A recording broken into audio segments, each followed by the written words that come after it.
yield access this time to Chairman of Education, Councilmember Isaiah Thomas.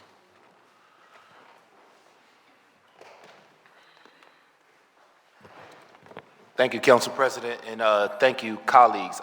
Let's start, Dr. Watlington, Board President Streeter, with hopefully some of the data and responses to some of the questions that council members had before we took our recess to be able to provide some level of information and clarity on some questions that were asked. Dr. Watlington, if it's okay with you?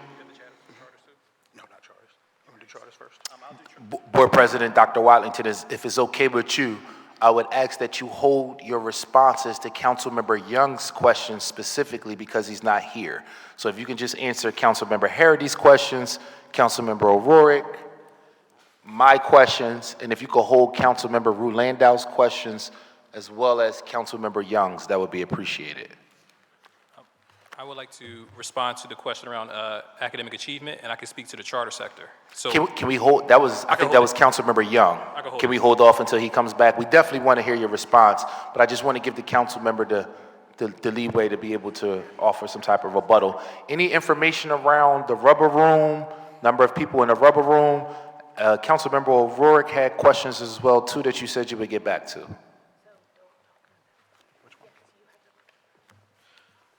Yes, sir. Chair Thomas, if you permit me to also give a very a clarifying statement about extended year schools, because I'm not sure that we fully answered that question. May I do that really quick? I don't memorize the council member that asked that question. I would know it was somebody on the right, and I don't think it was council member Nina Ahmad. So can we hold off on that one as well too? Absolutely. Relative to the talent question, there are 85 employees currently temporarily assigned to the central office as an alternate work location. We'll need a little bit more research to let you know how that compares to previous years, but 85 employees out of 19,000 district employees are currently assigned to an alternate location. There was a question, Mr. Chairman, about environmental closures since I joined the district in June of 2022. During my tenure, approximately 4,163 students, 4,163, less than 2% of our population, the district population, have been affected by a school closure, preventing in-person learning due to facilities issues. The schools are Building 21, Gratz, Mitchell, Frankfurt, C.W. Henry, Universal Vare, Southwark, and Southwark. Other schools have had space closures, but relocation was possible within the school. That includes Ben Franklin High School, Bartram High School, and Masterman. I can't remember if you wanted me to speak to the 10 lowest performing schools under the hill. We'll hold on that. I think that was per Councilmember Young's question. Partly Councilmember Young, partly myself, so we can hold it until Councilmember Young comes back. We can have a more robust question. I do want to go to a line of questioning that Councilmember O'Rourke had. I don't know the exact concept he said, but he talked about a position of joy. So unfortunately, I was not able to attend the hearing yesterday, but I did hear this concept presented at another one of our town halls. If I heard Councilmember O'Rourke paraphrase it correctly, the goal of the position would be able to basically create positive experiences for young people who attend our schools. Is that correct, based on what your knowledge of the position is? That is correct, Mr. Chairman. Okay. So when Frankfurt High School first closed, clearly I'm a graduate of Frankfurt High School, so my bias is there. When Frankfurt High School first closed, there was a lot of uncertainty from the district around how bad the asbestos problem was, which again, you did not create. But the problem was so bad that we were not sure if it should be renovated or if it should be a brand new building. Dr. Watlington, with all due respect, I pressured you, Mr. Oz, President Streeter, the entire district for months to give us a response as it relates to the future of Frankfurt High School. The other side of what I pushed you on was positive experiences. One of the things that I asked you all to do was to try to put us in a position to be able to make sure that we're providing trips, incentives, and positive activities for the parents, for the staff and for the students that were at Frankfurt High School. So being inspired a little bit by Councilmember O'Rourke's line of questioning, I'm wondering, on a small scale, have we been able to adhere to what this position is calling for as it relates to providing positive, fun experiences for the people at Frankfurt High School? Because if I remember correctly, we did agree at the beginning of the school year that we would go down that journey with Frankfurt High School. We're in April, May at this point. So I'm wondering, where are we as it relates to positive experiences for Frankfurt High School, and what have we done to make sure that that school is experiencing positive events and activities? Say two things. First, Councilmember Harity's point about and Councilmember O'Rourke's point about a position dedicated to joy, chief of joy, and the like, it has merits. We're taking that as a homework assignment to think about. Relative to Frankfurt High School, since the 9th grade class is relocated to Roberto Clemente School, not specifically to Joy per se, but we've arranged, thanks to the good work of our COO and Principal Dr. Calderon, we've got what they call the Pioneer Express. I believe that's what they call it, the busing system that moves children from Frankfurt to Roberto Clemente. I think the mere way they've labeled that and trying to make it a positive experience, not something dreaded moving from one neighborhood to the next, and to try to make it, talk it up as something that's kind of fun and interesting. I think that is a very, very small manifestation of how we're trying to see the glasses half full instead of half full instead of half empty. I know we provided some additional budgetary resources to Frankfurt so that they don't lose. We know they need more staffing because they're on 2 different campuses. Relative to specific acts of joy, I would need to drill down a little bit deeper with Principal Calderon.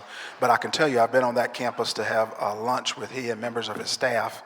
And the mere fact that we're talking to them, engaging them face to face, I know President Streeter and members of his board have been there themselves to walk the campus. And I think that assured the principal that there's a level of support both at the board and superintendent level.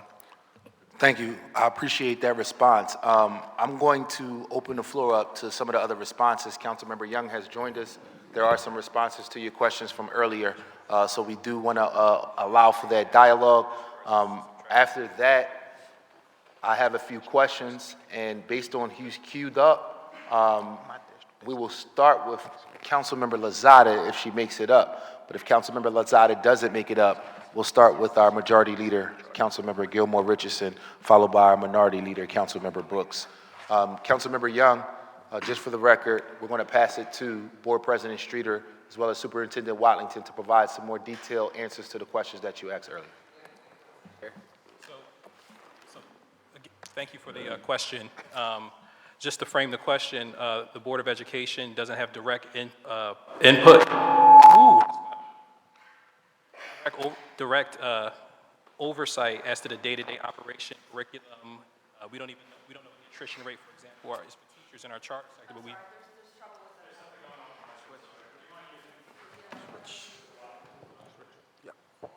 Is this better?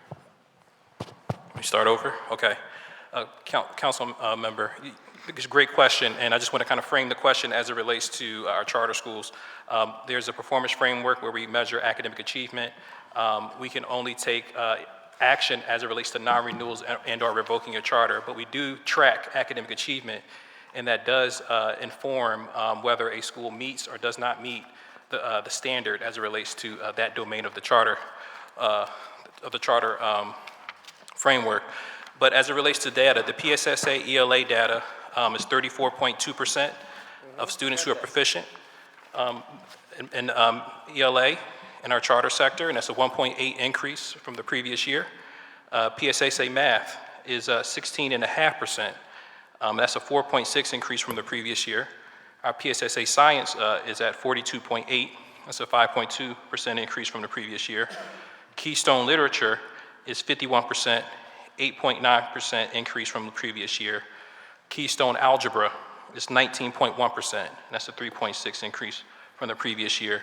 And the Keystone Biology, that's 25.2% increase, that's 9% increase from previous year. Just to also state as well, the Board of Education doesn't have, other than getting the raw data, unlike the district, which has a very rigorous, from my understanding, approach as to validating the data before it comes out. This is just the raw data that we get from the state. So that's what I have for that. Dr. Watlington, you want to speak to the district, to the rest of the district? Thank you, President Streeter. By the way, Chair Thomas, we are planning in partnership with the Frankfurt High School an end-of-year celebration, and the district office, specifically Dr. Dawson's budget, is picking up the cost for that end-of-the-year celebration for the students at Frankfurt. So hopefully that will be some small manifestation of joy. Councilmember Young, to your question about what were the 10 lowest performing schools, or That was Councilmember Thomas. excuse me, Chair Thomas, School Reform Commission in 2018-19, and what does that look like now based on the most recent round of testing in school year 22-23? In 2018-2019, there were 10 schools in the bottom ELA performance for grades 3 through 8. 5 of those schools got off of that list. So 5 of the 10 schools are no longer in the 10 lowest performing schools relative to 3 through 8 English language arts. Relative to, in 2018-19, of the bottom 10 schools in grade 3, not 3 through 8, but grade 3 English language arts performance, based on last year's testing, 9 of those 10 schools are no longer in the 10 lowest performing schools. In 2018-19, if we look at 3rd through 8th grade math performance, the 10 lowest performing schools, 5 or half of the 10 are no longer in the bottom 10. Then if we look at 3rd grade math by itself, not grades 3 through 8, of the 10 schools that were the lowest performing under the School Reform Commission in 2018-19, of those 10 schools, 7 or 70% based on last year's test scores are no longer in the bottom 10%. I think you also, Mr. Chairman, asked a question about how we're doing with our test scores overall for the district-operated schools. In 3rd grade reading, in 2021-22, 28.1% of our students were proficient on the PSSA test. In 22-23, that number for grades 3 through 8 increased from 28.1% to 31%, which is a 2.9 percentage point increase. Our grade 3 through 8 reading remained flat at 34.4 and 34%.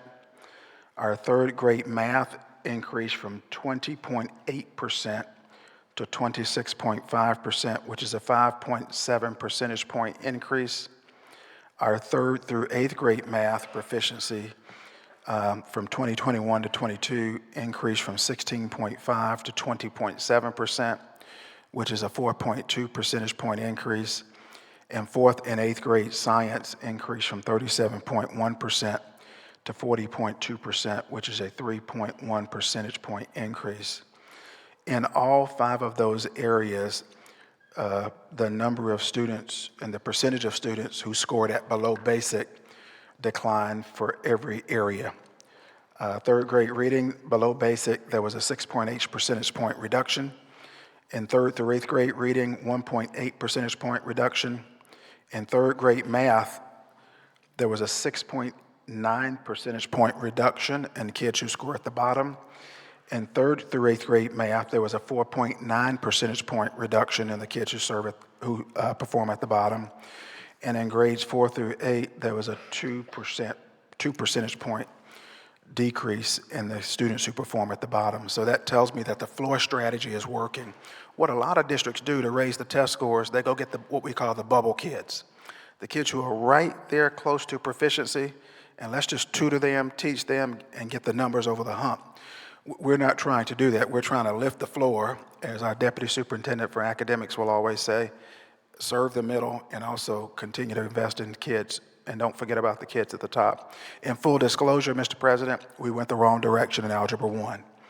Our proficiency in Algebra 1 dropped from 36.3% to 30.1%, which is a 6.2 percentage point decline. That is not okay. We are not happy about that. It's not acceptable. Also, the number of our kids who score at below basic in Algebra 1, which is that baseline math class, declined from 26%, increased. The number of kids scoring at the bottom, below basic, actually increased from 26% to 34%, which is an 8 percentage point increase, which is absolutely unacceptable, and we will do better, I can assure you. So, Dr. Watlington, I think just listening to those numbers is very discouraging. And I appreciate your honesty around the numbers. And I also appreciate your appetite and eagerness to want to do better. And I listen to you consistently say that, so I appreciate that part. I think that this is the concern that Councilmember Young was speaking to earlier when he was asking specifically how many dollars are we spending on moving the needle and improving these numbers. Look, at the end of the day, as elected officials, we're voted in and out by the people. But I know that this body truly cares about public education and truly cares about our children. We've had local control for some time now. I was one of those people who fought and advocated for local control. We have to look at us. At the end of the day, I know that we all agree that our schools are severely underfunded.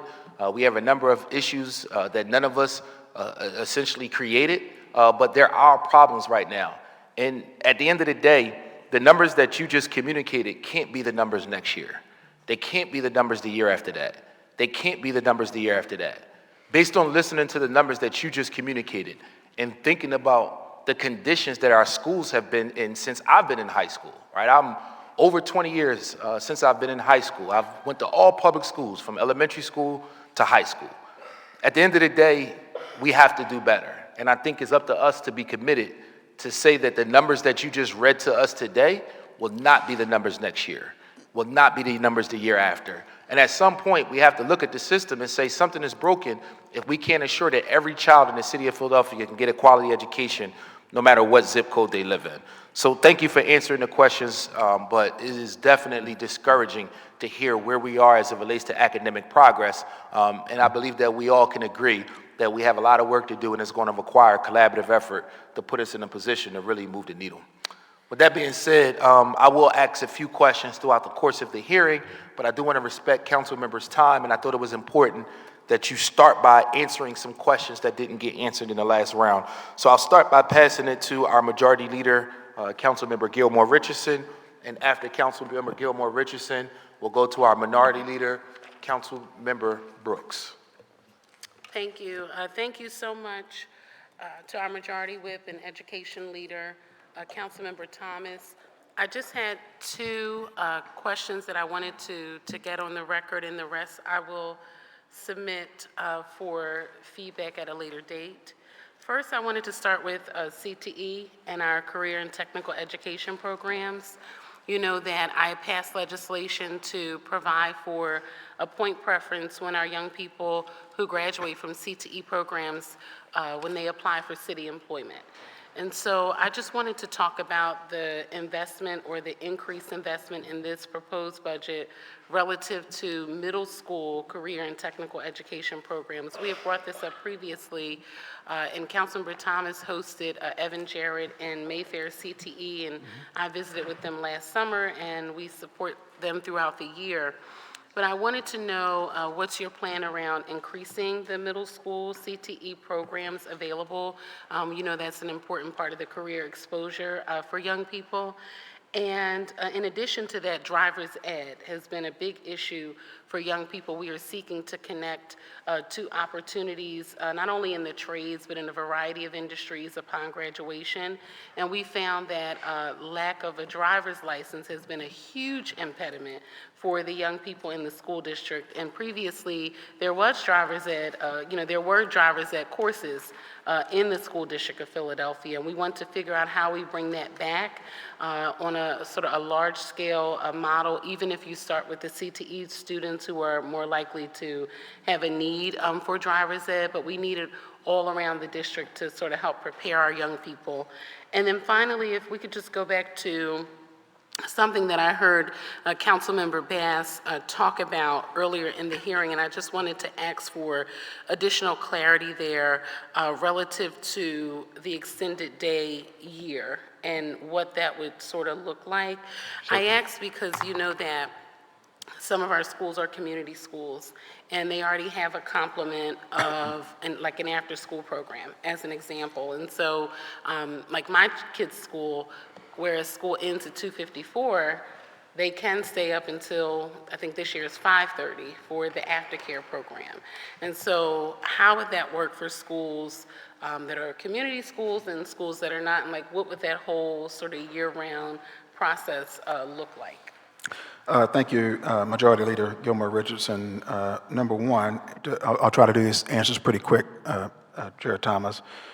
Question one, with regard to career technical education, I do want to note on the record that last year we made significant improvement in the NOCTI CTE appraisal.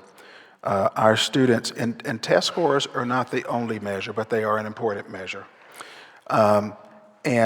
We increased the NOCTI proficiency rate for our career and technical education students from 43.4 to 49.1%, which was a 5.7 percentage point increase, which I think is significant. Number two,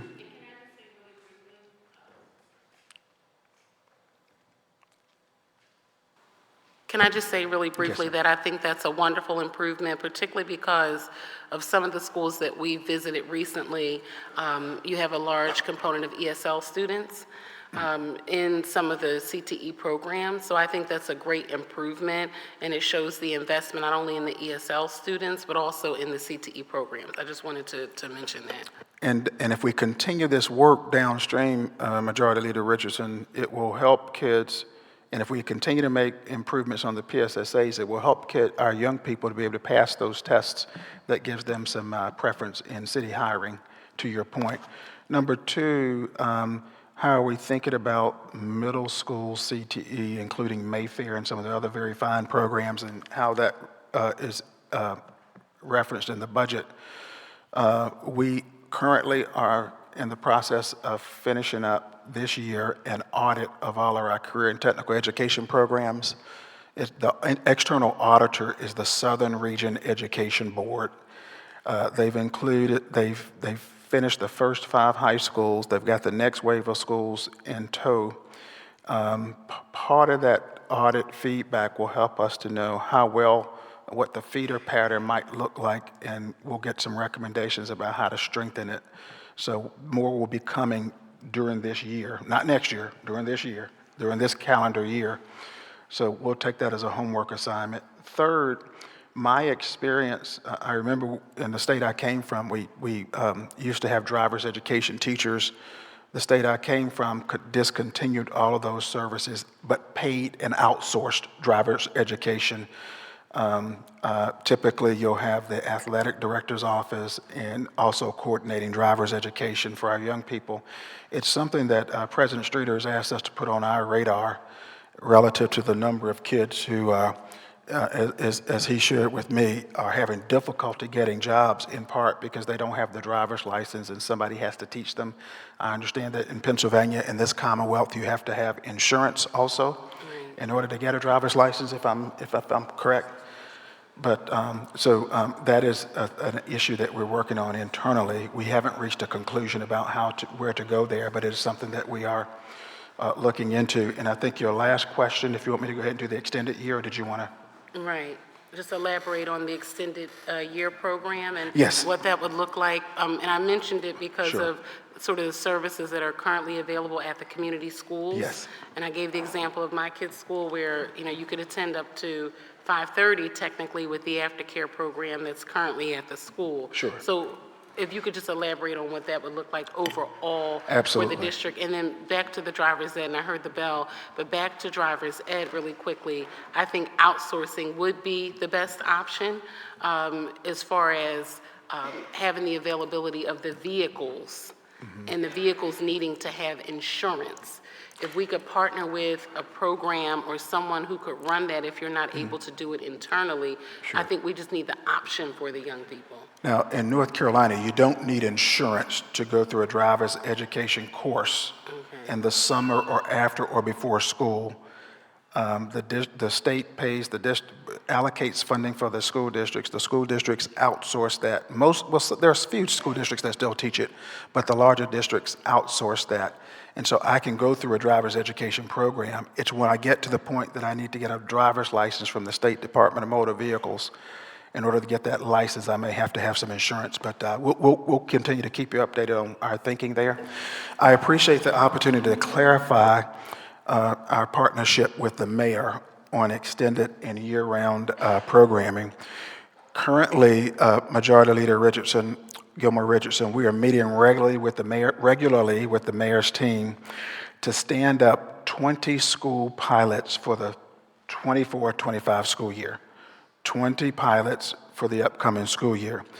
At this time, our focus in those 20 pilots during the 2024 school year is on extended day, as we're working to have that in place at the start of the school year.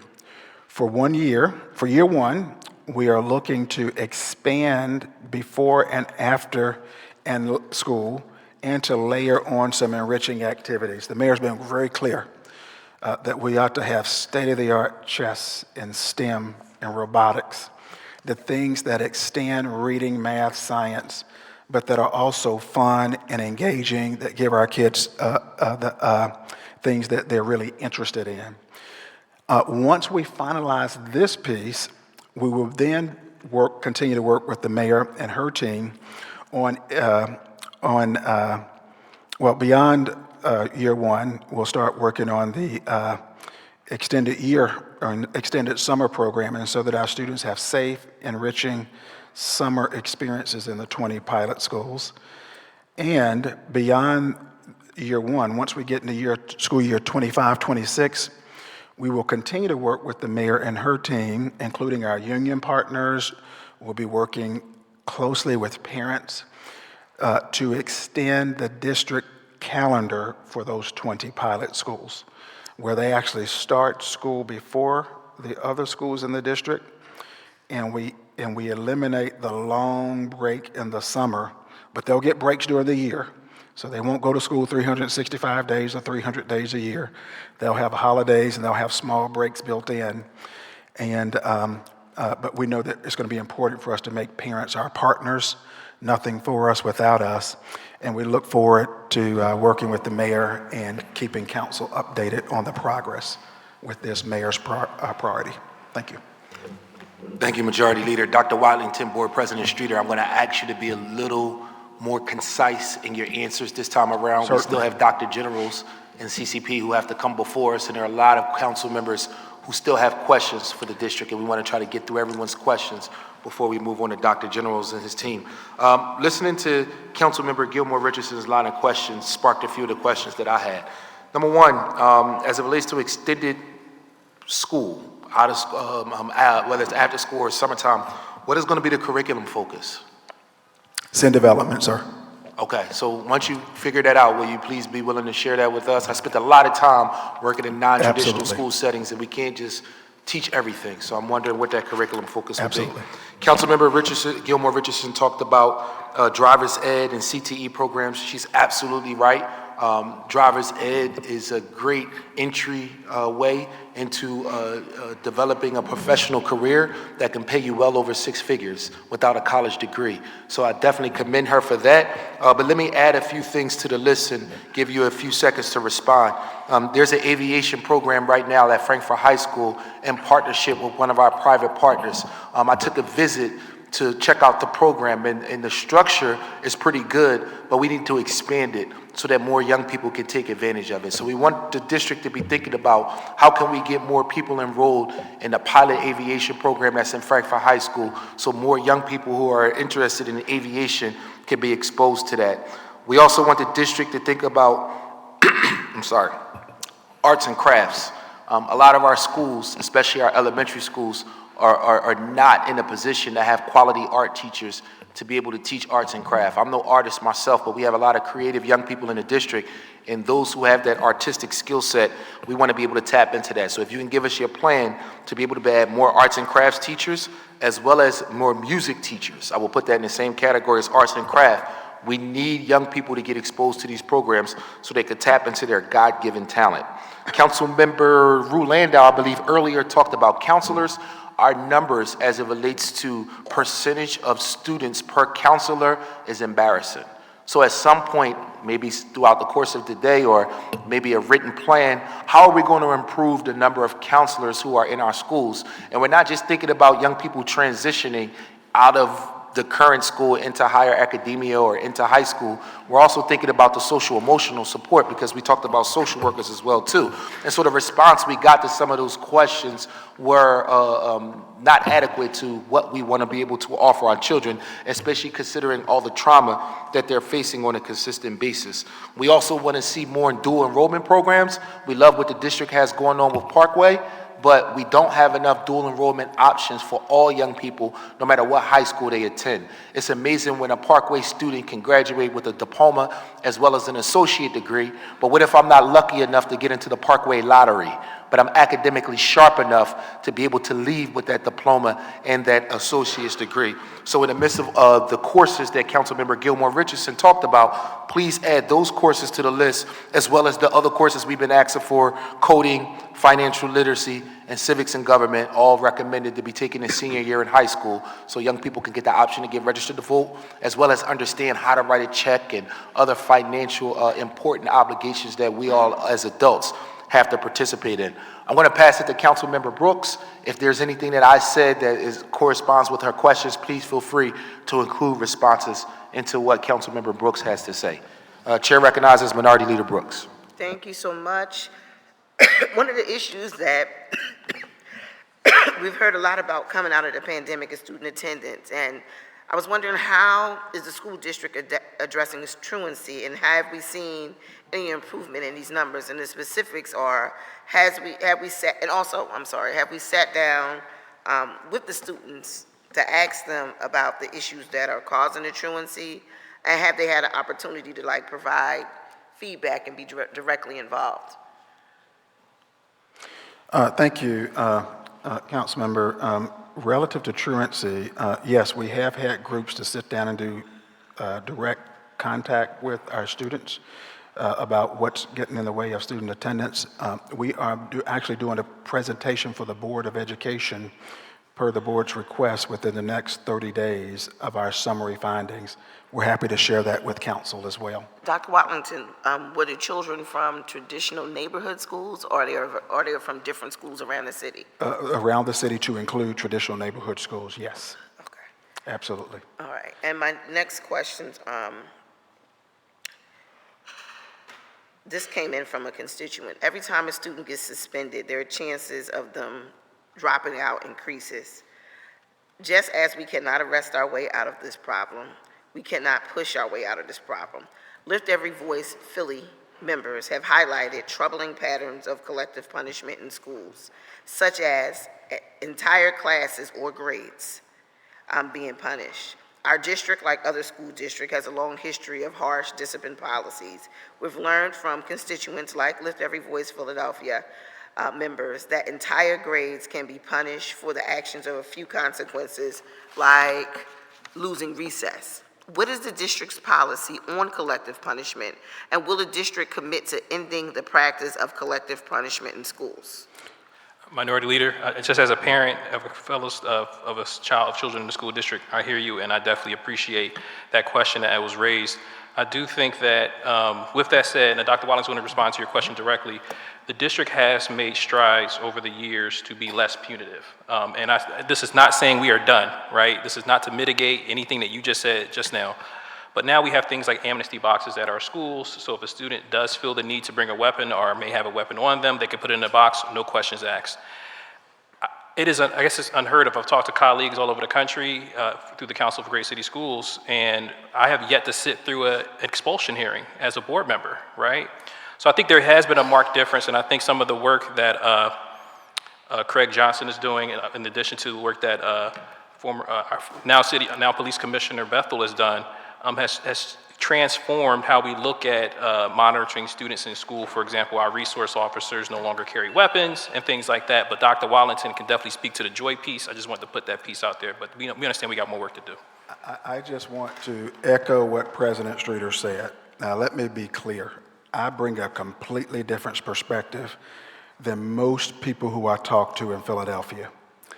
I came out of the South, and I can tell you that the mere fact that 95% of the kids in the school district of Philadelphia don't get suspended is really a good statistic. It may not look good to you guys, but I can tell you that you're running circles around some places that really are just not doing as well in terms of harsh disciplinary outcomes. Now, we still oversuspend black boys, there's no question about it, in this school district, and we've got to address that.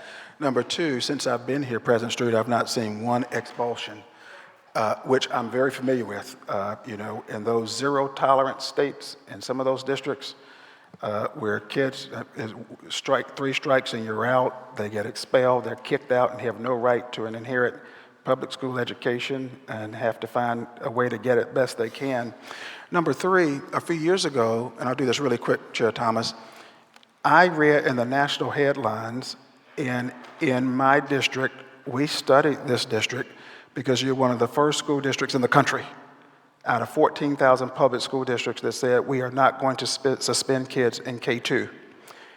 Moreover, I hear more principals here tell me that they feel like their hands are tied and we just don't allow them to go and do more aggressive discipline. So I think that's one of the strengths, believe it or not, of the school district, the diversion program and our approach to supporting our students. So I just want to kind of be like a little bit more, I'm talking more of like the end of like silent lunches in school, which is like a collective punishment, or denying kids like bathroom breaks primarily for K to 5 just because one child did something wrong.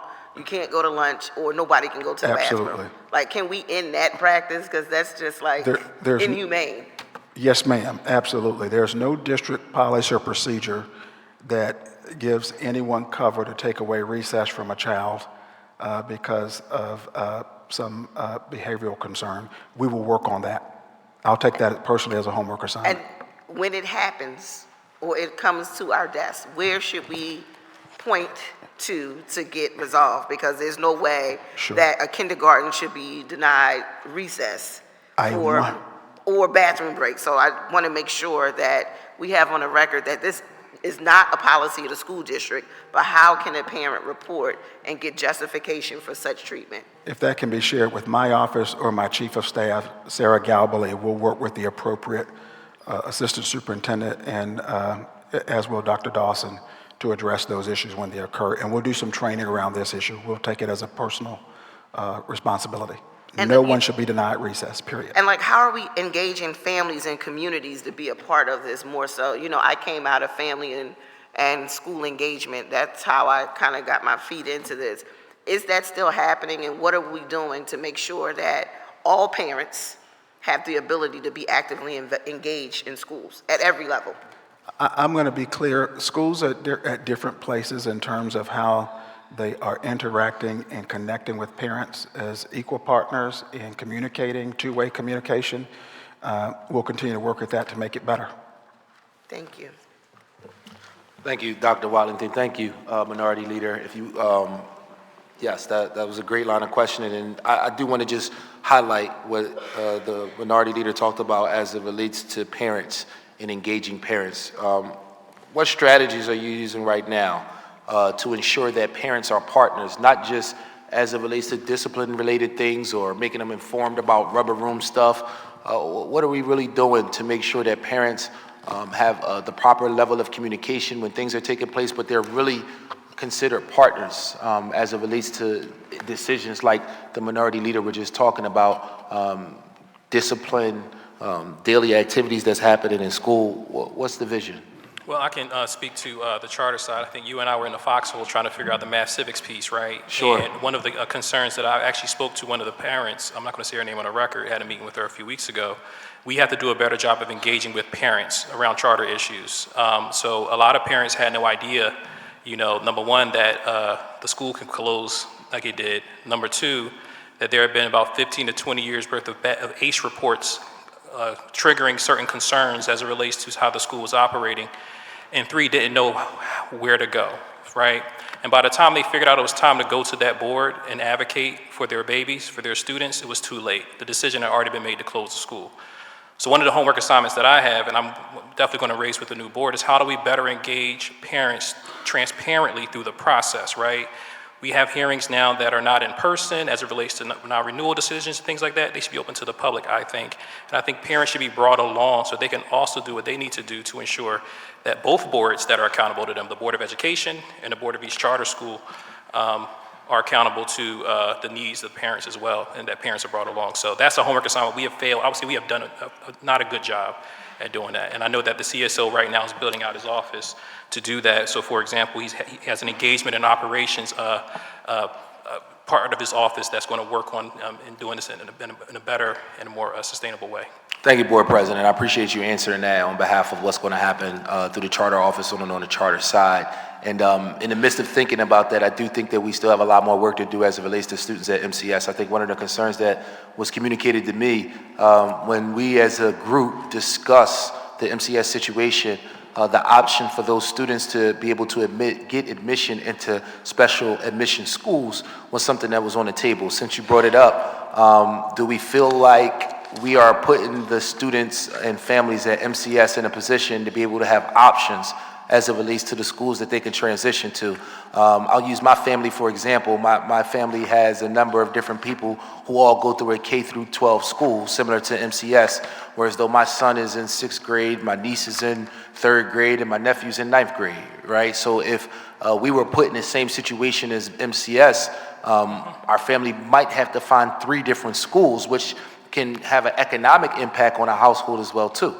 So I'm wondering where are we as it relates to that process, and how can we ensure that those families have a good soft landing, considering the original 4 plans that we probably came up with unfortunately didn't actualize themselves. Yeah, so just to start, yes, and at the outset, when the decision was made, and we found it out like the rest of you all found out in the newspaper that the school was going to close. The CSO reached out to the school community on school selection information and really tried to get the parents involved and engaged as to engaging with the process through the district's application process, but also through Apply Philly. Apply Philly is a third-party third-party provider as it relates to apply for the application for charter schools, of which we don't have the ability to compel or make them do anything, but they've been good partners. I'll say that on the record.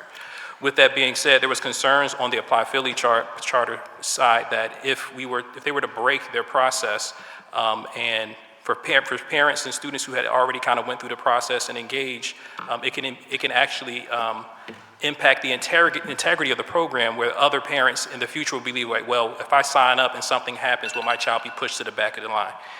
With that being said, I know for a fact that CSO, we have been over there across the street, the schools across the street from the district, reaching out, doing handouts, and trying to really help engage parents. We've done town halls and things of that nature. But to date, yeah, it is true that all the children have not been seated at an additional school. So, yeah. And I just will consider that as a failure of leadership on multiple sides. I will put myself in that category and everybody else that's involved based on a decision that someone made that none of us has control over. At the end of the day, our families and our students see us all as government. And all they know is that government closed their school and government has not found a soft landing for them and their families. So we have to continue to do our due diligence.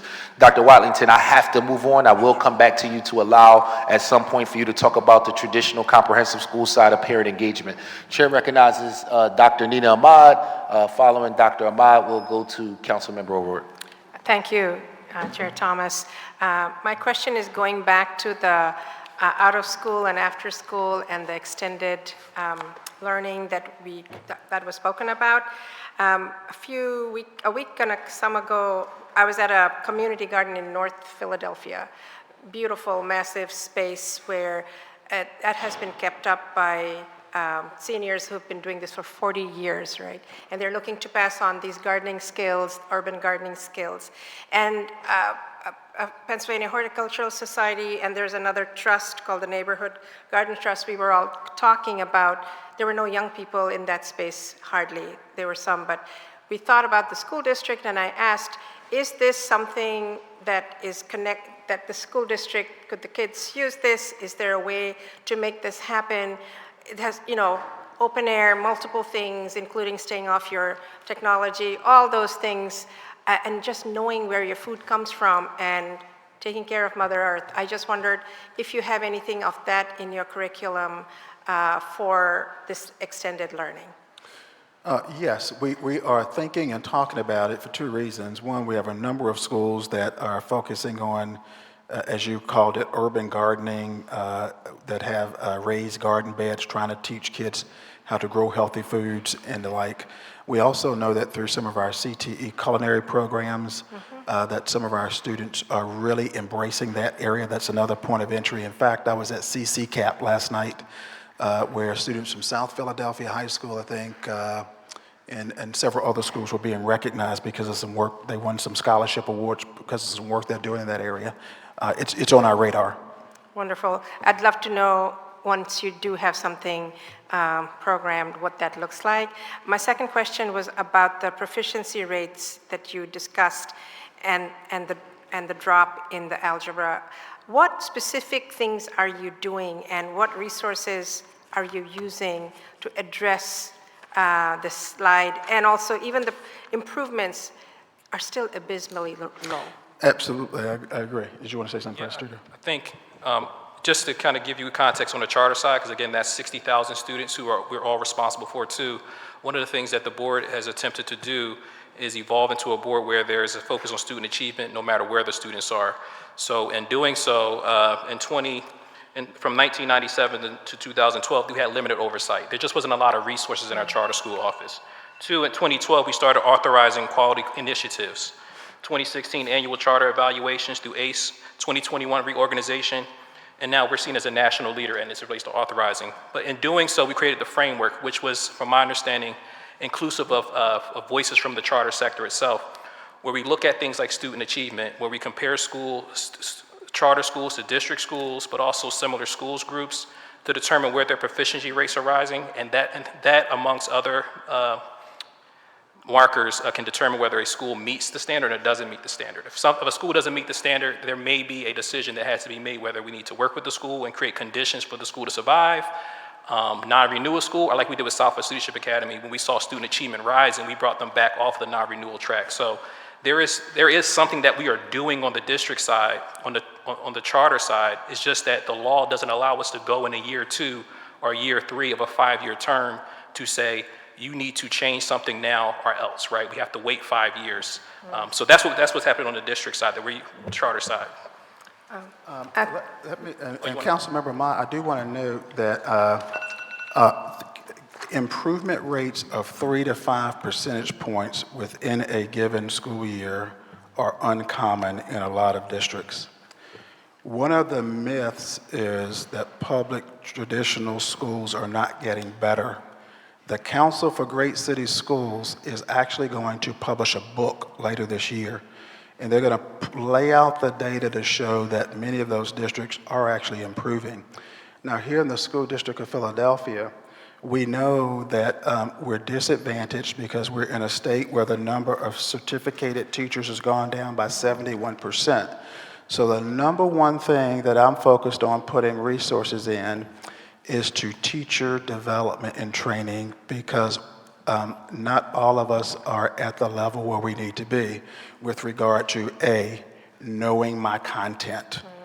I have the Human Resources Department taking a look at all of our math teachers to determine how much math do they actually have on their college transcripts, and how do we need to get innovative and get some of our math teachers over at Temple and other places to get what they don't need in terms of content. How do we help our teachers to better engage students and to also understand how to connect with the learner and their families? Professional development is a really, really big priority for us. Thank you, Chair. Thank you, Councilmember. Chair recognizes Councilmember O'Rourke, followed by Councilmember Landau, and then we will close out with Councilmember Young. Thank you, Mr. Chair, and welcome back. We were talking a bit about teacher retention when I left off with you. In addition to retaining our incredible teachers, I also want to talk about how Philadelphia schools are preparing the next generation for careers in education, or government, really. Both extremely important fields with high vacancy rates. Are there any existing programs in our district high schools that prepare students for future careers in teaching or public service? Yes, there are programs that train our young people to become teachers, SLA Beaver, Parkway. I'm working with President Guy Generals at the community college as we speak, not just to launch the municipal college, which is a #1 priority and an exciting priority. We're also planning a teacher prep middle college high school in partnership with the Community College of Philadelphia, where we are going to grow our own teachers. We are going to diversify the teacher pipeline, and we are going to find resources for every single one of our young people to go to college debt-free and return here to teach. It sounds like not only is it something that you're currently doing, but you're working on going deeper into it. Yes, sir. From what you have seen, and I probably could assume because of your focus and your commitment, your investment in doing more of it, what have you seen so far as it relates to the results of these kinds of trainings or prep programs? If you can just say that for the record. I'm sorry, what have we seen so far? What have you seen as a result of these programs? If we can just state it for the record, yeah. Sure. We've not put together a detailed report, but it's something that I'll have the human resources, the talent team to do. I've actually seen anecdotally, I've been to SLA Bieber, visited there with Senator Vincent Hughes and others, and President Streeter and others to celebrate some new teachers and kids who are getting their pre-teaching work done there. We've seen more people say, look, we're excited about getting paid as student teachers, so we're more likely to stick with this thing and that legislation that went through. And then third, we've also seen some students who left Parkway to go work at Kencrest, and we intend to get them back in the school district. But as far as a full-fledged data report, we've not produced that yet, but we will. Can I keep going, Mr. Chair? One more. Like many of my colleagues, including Chairman Thomas, actually as well as, not my colleague, but Madam Mayor this morning, have shared some serious concerns about the school facilities. From my understanding, the last time the school district did a full facilities conditions assessment was 2015? 2017. 2017. Okay. It looks like another partial assessment was done in 2020 as well. But it doesn't appear to provide updated data for a large number of facilities. When does the school district plan, and if you've already answered this, I apologize, but when does the school district plan to update these assessments for all the facilities? We will have all of the comprehensive data in a database for all of our district-operated schools, all 300 buildings, by December of this year. We're currently moving in earnest with a sense of urgency to staff up a project team which we will launch officially once we have all the data in, so that we have accurate data for all our facilities. Thank you, Mr. Superintendent. Thank you, Mr. Chair. Thank you. Thank you, Minority Whip. Chair recognizes Council Member, I lost my place. Rulandau? There you go. Thank you. Thank you.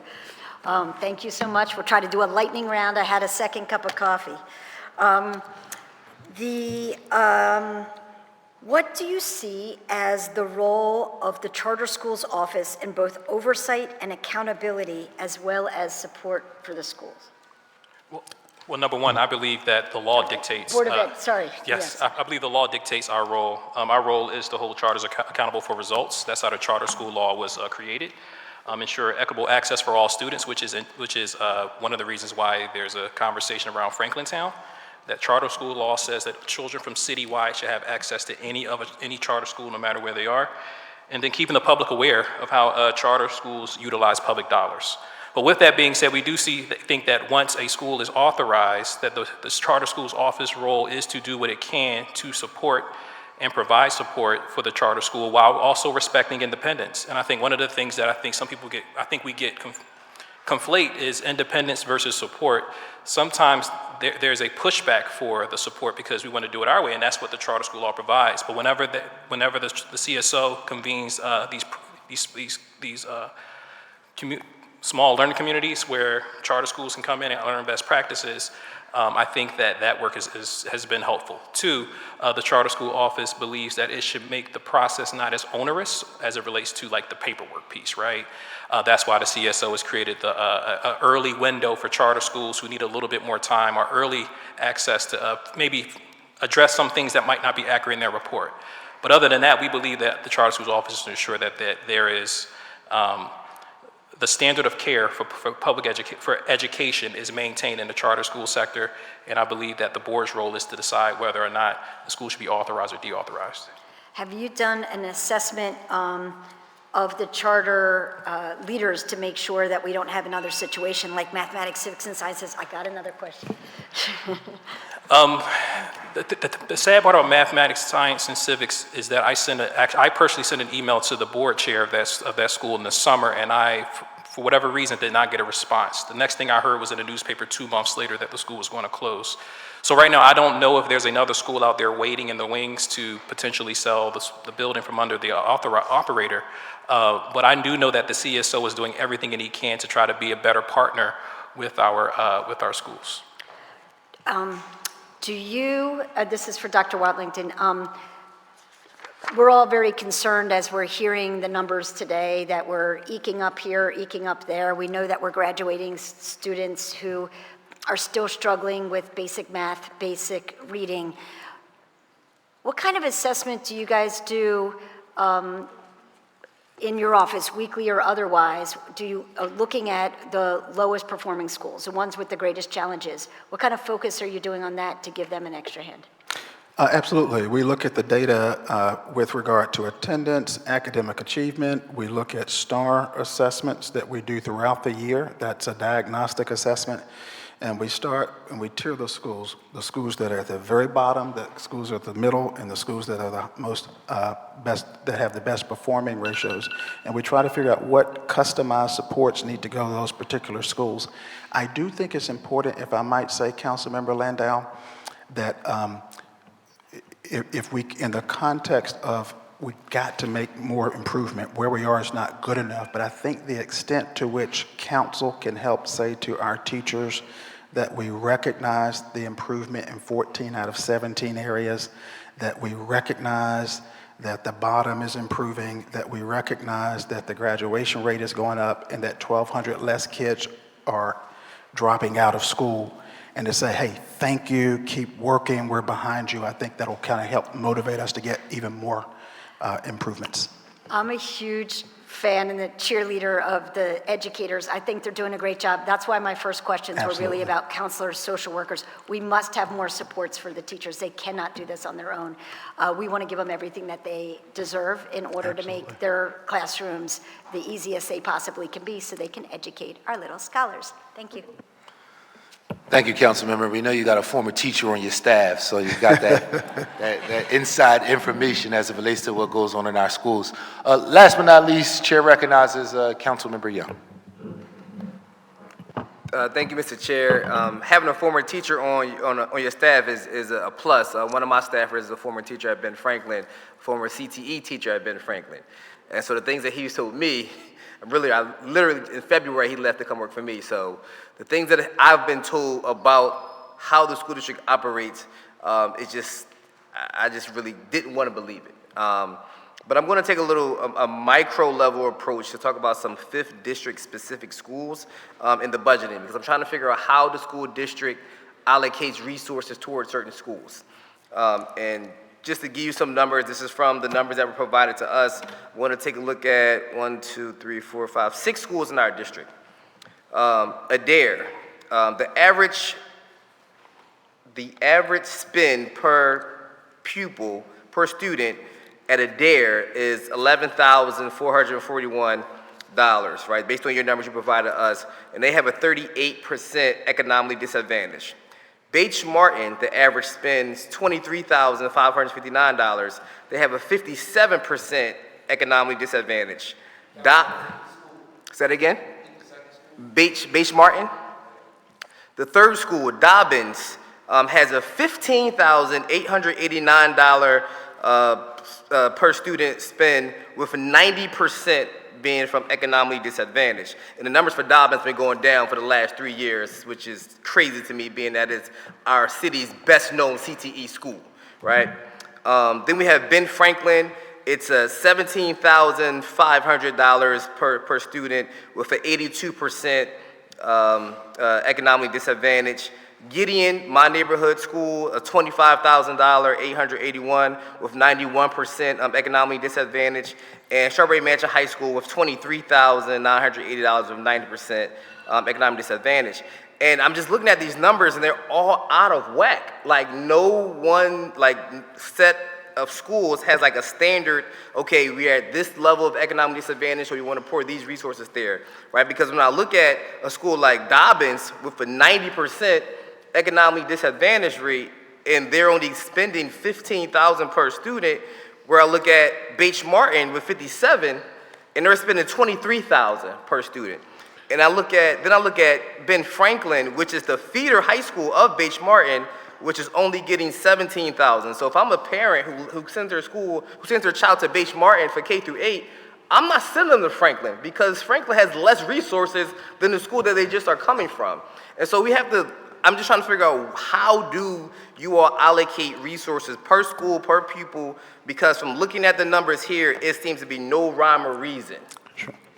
Thank you, Councilmember Young. The lion's share of funding to schools, the lion's share is going to be represented in personnel and benefits costs, because 70% of school districts funding, 70% of our funding goes to, it's very heavily personnel. We're a personnel-driven organization. I'm Now, looking at that, though. So on this sheet that you provided to us, it lists the positions: principals, teachers, classroom aides, nurse secretaries, et cetera. It lists all of that per school and the number of teachers per school. So I'm looking at, it looks like I'm looking at the average. Like Adair, for example, has 26 and a half teachers projected. Ethel Island has 26.4 teachers projected. So those numbers are there, but it still seems to be no rhyme or reason why this one school with similar amount of students, similar amount of teachers, has a budget that is astronomically different than another. So I can take a stab at that. And here's how I'm going to suggest we think about it. The difference between equality and equity is that schools that have kids who have unique, different challenges need more, and they should get more. I totally agree, but then when you say that, right, I look at a school like Bates Martin, again, that only has 57% economically disadvantaged students.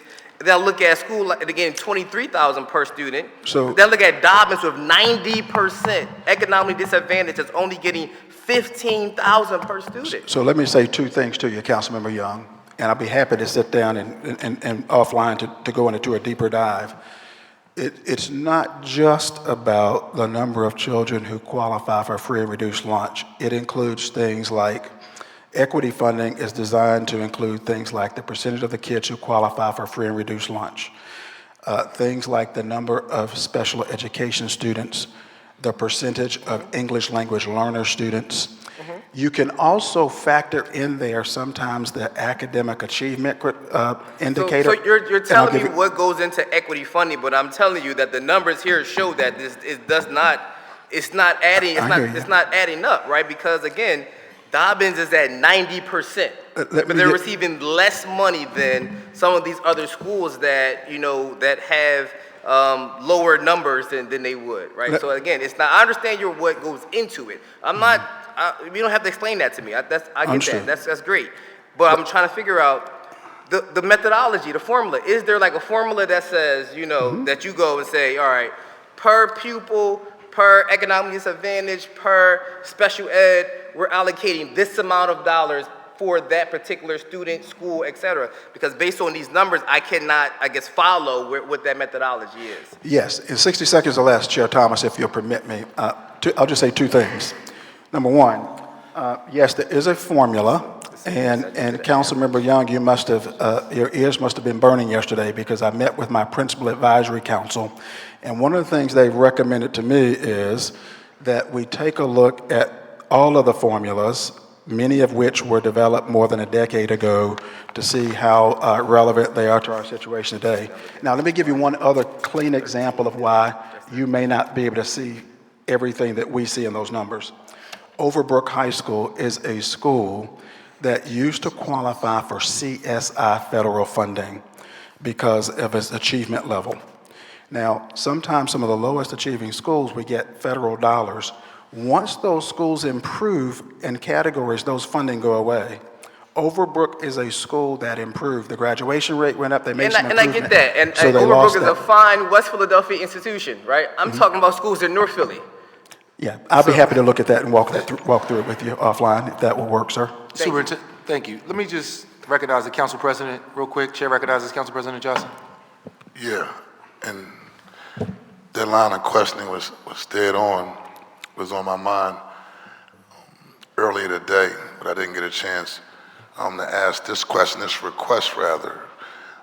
Under other administrations, we would receive kind of a rubric that would show all the schools in the city of Philadelphia and the type of funding that they receive per pupil, right?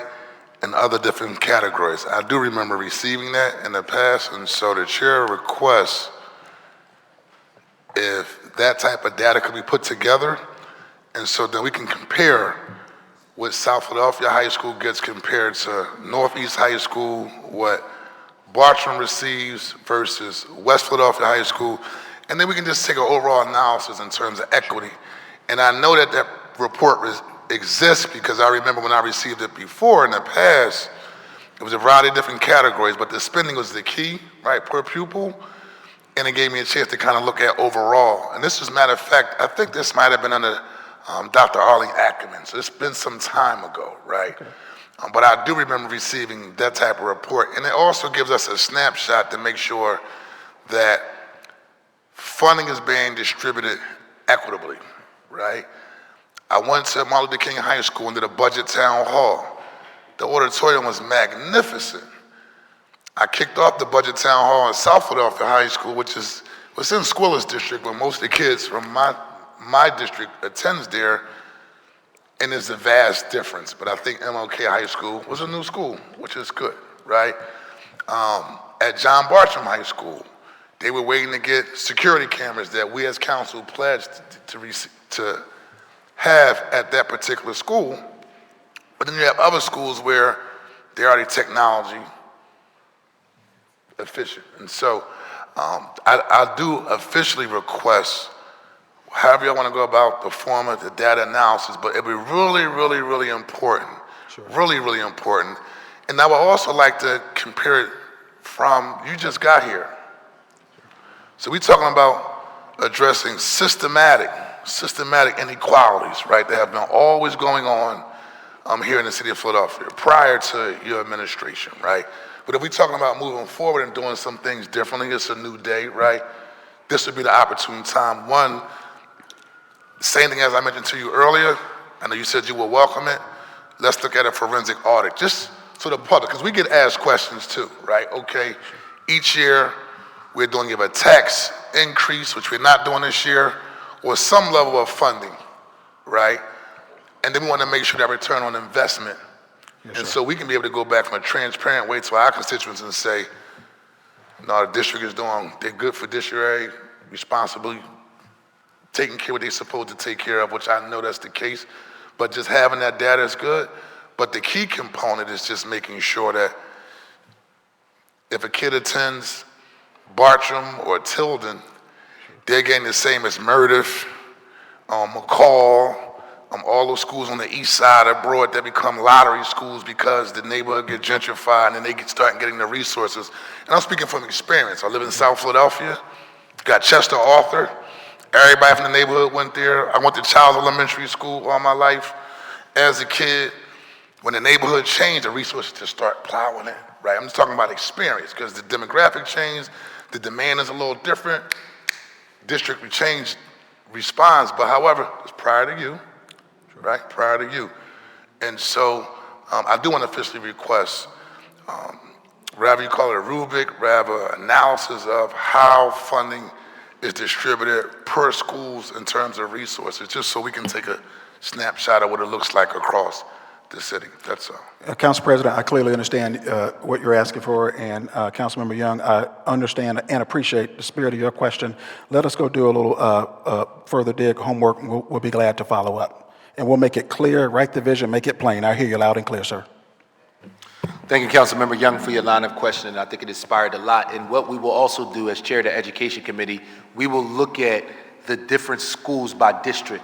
And when we do our monthly meeting, begin to explore it by district to be able to have conversation around equity, finances, and other public safety related issues that we feel like we need to do as far as coordinating and working together, because I think Councilmember Young kind of sparked something that other district council members were probably thinking. I do want to take a moment to say thank you. Thank you, Superintendent Watlington. Thank you, Board President Streeter. Thank you to the entire leadership team that's here at the School District of Philadelphia, as well as current and former school board members who decided to sit through this entire conversation. I do always want to note for the record that being a school board member is a volunteer position, so somebody probably had to take off work today, as you often have to do, to make sure that you're putting us in the best interest to support our families and our children. So thank you all for being here. We truly appreciate you, and we all know that we have more work to do. With that being said, we'll call up Dr. Generals and the team at CCP. Thank you for the opportunity, sir. Thank you. Thank you. Yes, sir.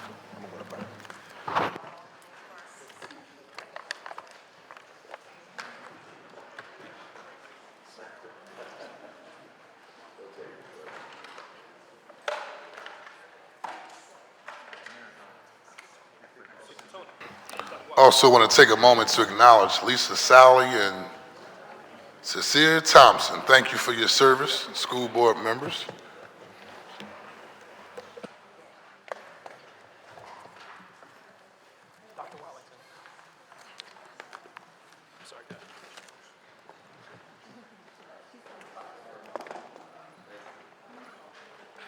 Let's rock and roll. Dr. Generals, how are you today? Good, good. Thank you for having Just us. state your name and your title, So I'm Dr. and let's begin your testimony. Yes, Dr. Guy Generals, President, Community College of Philadelphia. I want to thank you, President Johnson, and members of the council. One second, Oh, Dr. Generals. Okay. Could we keep it down, please? Thank you very much. Dr. Generals, please proceed with your testimony. Again, I'd like to thank you, President Johnson, and members of the council. It's been a long day, so I will try to be as concise as possible with our testimony. I do want to begin with what's most important. This Saturday, we will graduate about 1,667 students.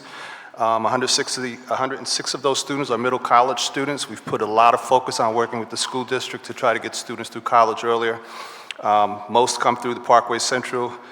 Some come through Mass Community Charter School. 203 of those students will be Cattle Scholars. So as you know, Cattle is a relatively new program, and we're graduating 203 students. 30 will come through our CME program. 70% of these students will graduate and then transfer to either Temple or one of the area universities, including Westchester. Most go to Temple, many go to Westchester, and we have quite a few that go to Drexel and then throughout the area. Of course, you know, there's quite a few universities and colleges, and our students transfer. Many of them will take jobs right out of graduation.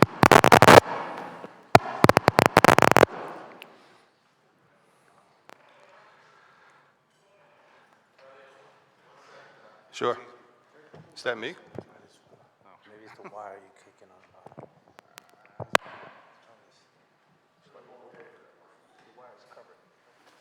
You good? Good? Yeah. Is that okay? Yeah. You got sound?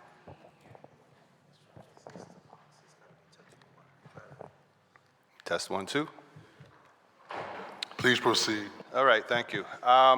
I think it's important to give an update as to where we are relative to coming out of the pandemic, because as you know, the pandemic was pretty devastating to enrollment and just the overall status. The good news is that over the last academic year, we have posted 5% increases in the fall.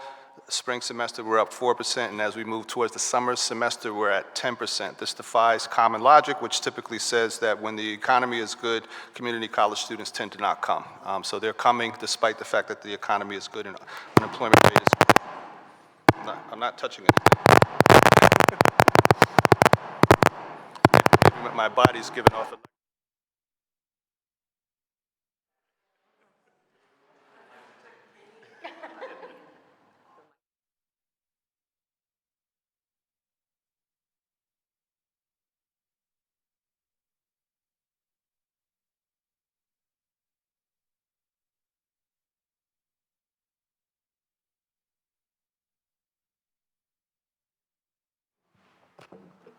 We know how to improvise around here. Taxpayers' dollars. Go ahead, sir.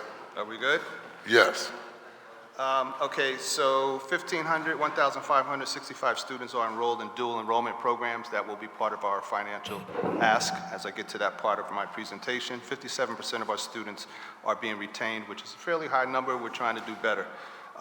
We have become an emerging Hispanic serving institution at about 18%. That's been a goal to move that number up. You know, we have some competing institutions around the city, so I think we're being successful based on the support services that we provide.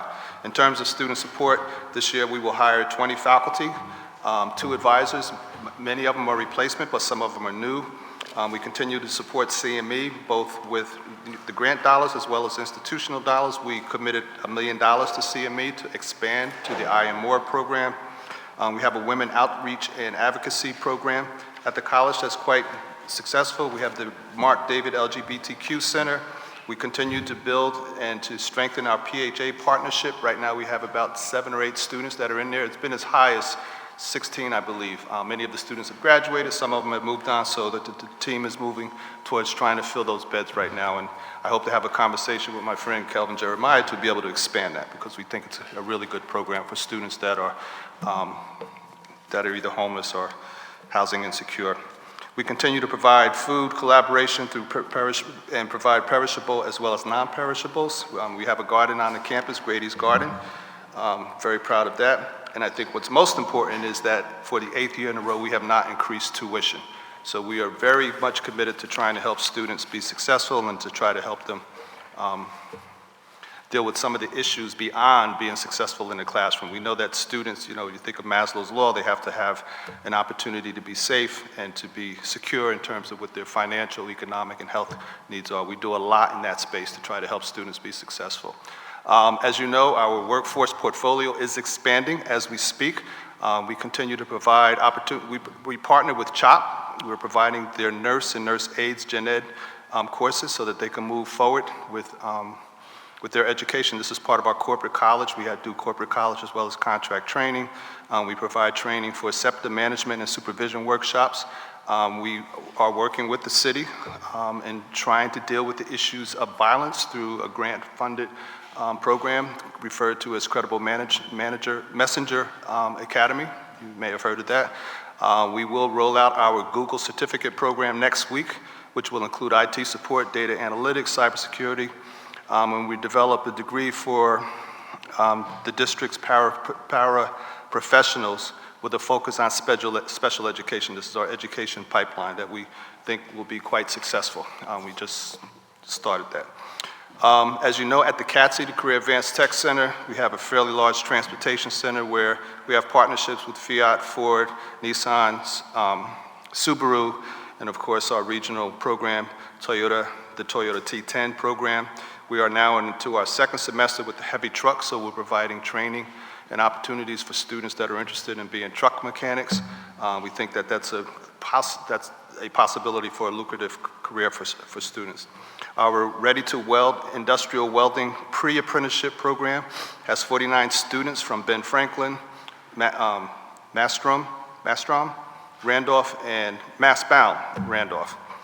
quite successful. We had one graduate this year, a young lady who's a senior. She hasn't even graduated high school, and she will be working for roads industry. So that has the potential to be quite successful in terms of pipelines into CTE and programs such as that.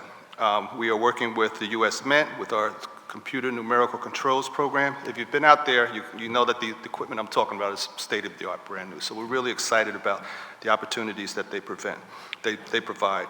We are working with the Navy Pipeline Projects. It's a two-year partnership with two-year partners, the Navy Pipeline Two-Year Partners Program through the Office of Naval Research, where they are providing summer internships, paid summer internships into their research institute. We received the Apprenticeship Building American grant, working with Philadelphia Works. As you know, Pat Clancy's on our board, so we have a pretty good relationship with them, and we're trying to continue to expand that. This year, again, state-of-the-art equipment, we were able to educate 83 students in our dental tech program and 65 students in our certified nurse assistant program. Part of what we're offering out in the Career Advanced Tech Center is not just advanced manufacturing suite, but also healthcare. So we're quite happy about that. In terms of STEM, we're now, I believe, on our second term of a 10-week aseptic technician program. We are doing all we can to continue to build in our gene and cell therapy suite of programs. We had 23 students, 9 of whom were able to find employment through WuXi and integrated molecular. Our clinical trials research conference was quite successful, where we brought professionals, doctors from around the field, from around the area to work with our students in the field of clinical research. We think that that's an area in the gene and cell therapy space that will provide opportunities for our students. We did partner with Lincoln University. We're now offering their graduating students in RN and nursing. As you may or may not know, Lincoln they discontinued their nursing program, and so now those students are able to come to us. We have a junior STEM academy also at the CATSI, where the students, middle school and high school students, are learning drones, 3D printing, and robotics. We have a waiting list. There's 158 students right now in that program, so we're quite happy about that.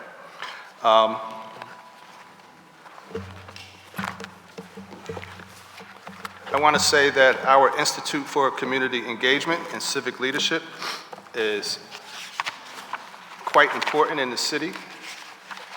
I wanted to give you some information about that. We're involved in an Adopt a School program. We have CCP Votes and Civic Engagement, where we've been able to register close to over 240 students to be able to vote. And we have a semester of service where we had over 250 students provide 3,000 hours of service to the community. So we try to really put meaning into the community.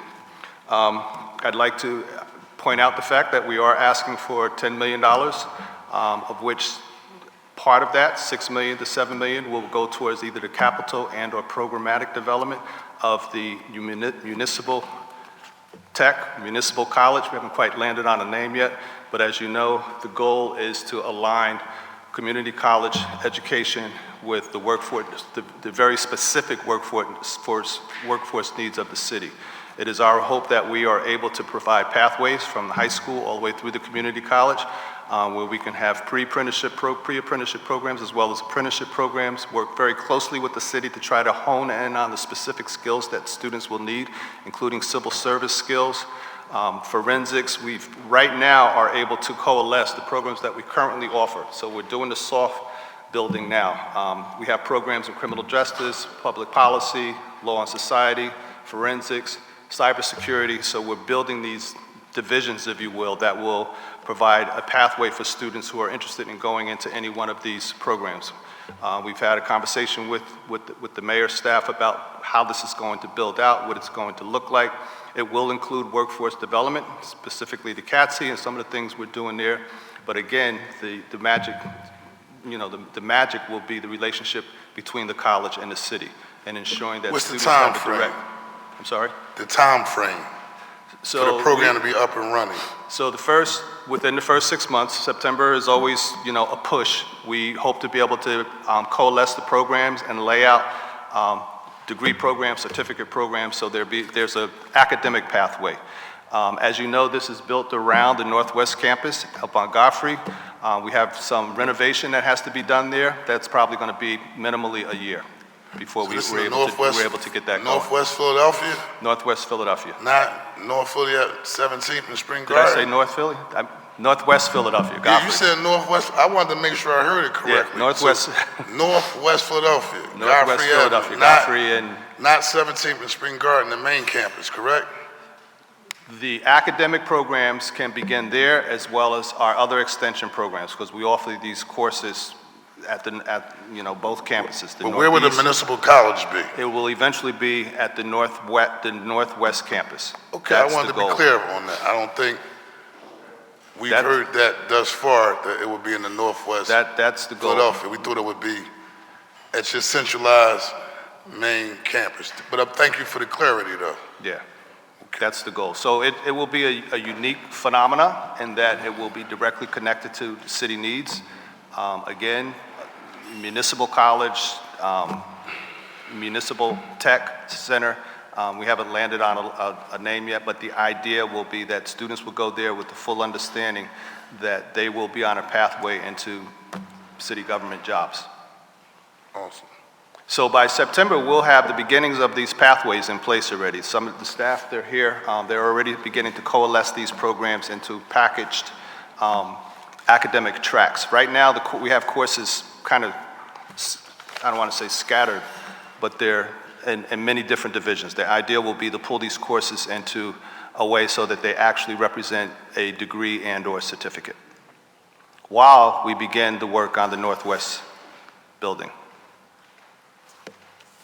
And then finally, probably what we think is the most exciting is that, as you probably know, we've rebranded the college. We have new symbols, new language, new articulations about who we are. Rise from Within, we think that expresses our students' desire and self-motivation to be successful. We see it all the time, overcoming incredible odds to come to college and to be successful and to move on. So we think we really wanted to capture that idea. We had a huge block party. You may have been invited, maybe some of you came. It was really exciting, and so we're excited about the next chapter of Community College of Philadelphia, and part of what I've tried to explain today is that all of that represents the next chapter. So with that, I'll certainly entertain any questions. Thank you very much, Dr. Generals. Yes. And I know we did $10 million during the mid-year transfer to help get you started thus far, so Right. it's good to see that the timeline is starting early in terms of how you map out this initiative. Just didn't know it would be up in the Northwest part of Philadelphia, which is cool. But when I think about community, I think about your core main campus, and I think such a significant investment, I thought would be at the actual main campus and go from there. If you're in the program, it doesn't mean you wouldn't be taking courses at the main campus. No, I got and you. or online. But the the actual idea of the municipal- Northwest is that will be a center. That will be of the where- center. Yes. Okay, just We're envisioning technologies and simulation, especially if we get into public safety issues, which is a need. Yes. We're envisioning sort of like a junior academy, police academy, to help Awesome. students prepare to take that Nelson Denny, which has been a problem.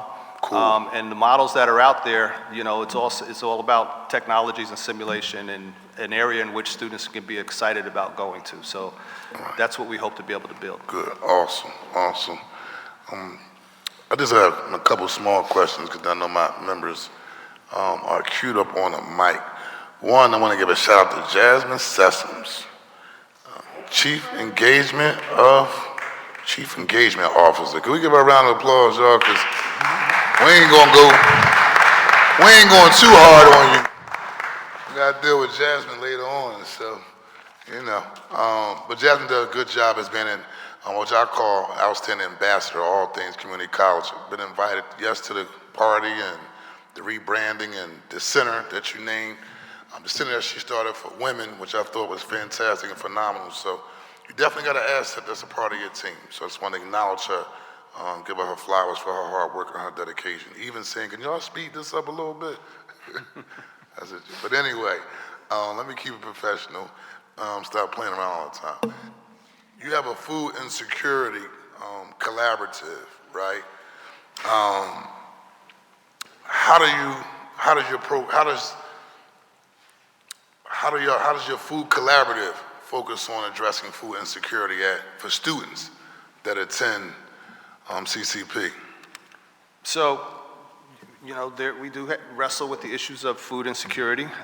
We have a food snack program there whereby we either purchase and or take donations. So we have a food pantry, which is always pretty much stocked with perishables and non-perishables. We have engaged students in a garden that includes a groundhog. Believe it or not, Philadelphia has groundhogs. You can't just, you have to treat it very nicely.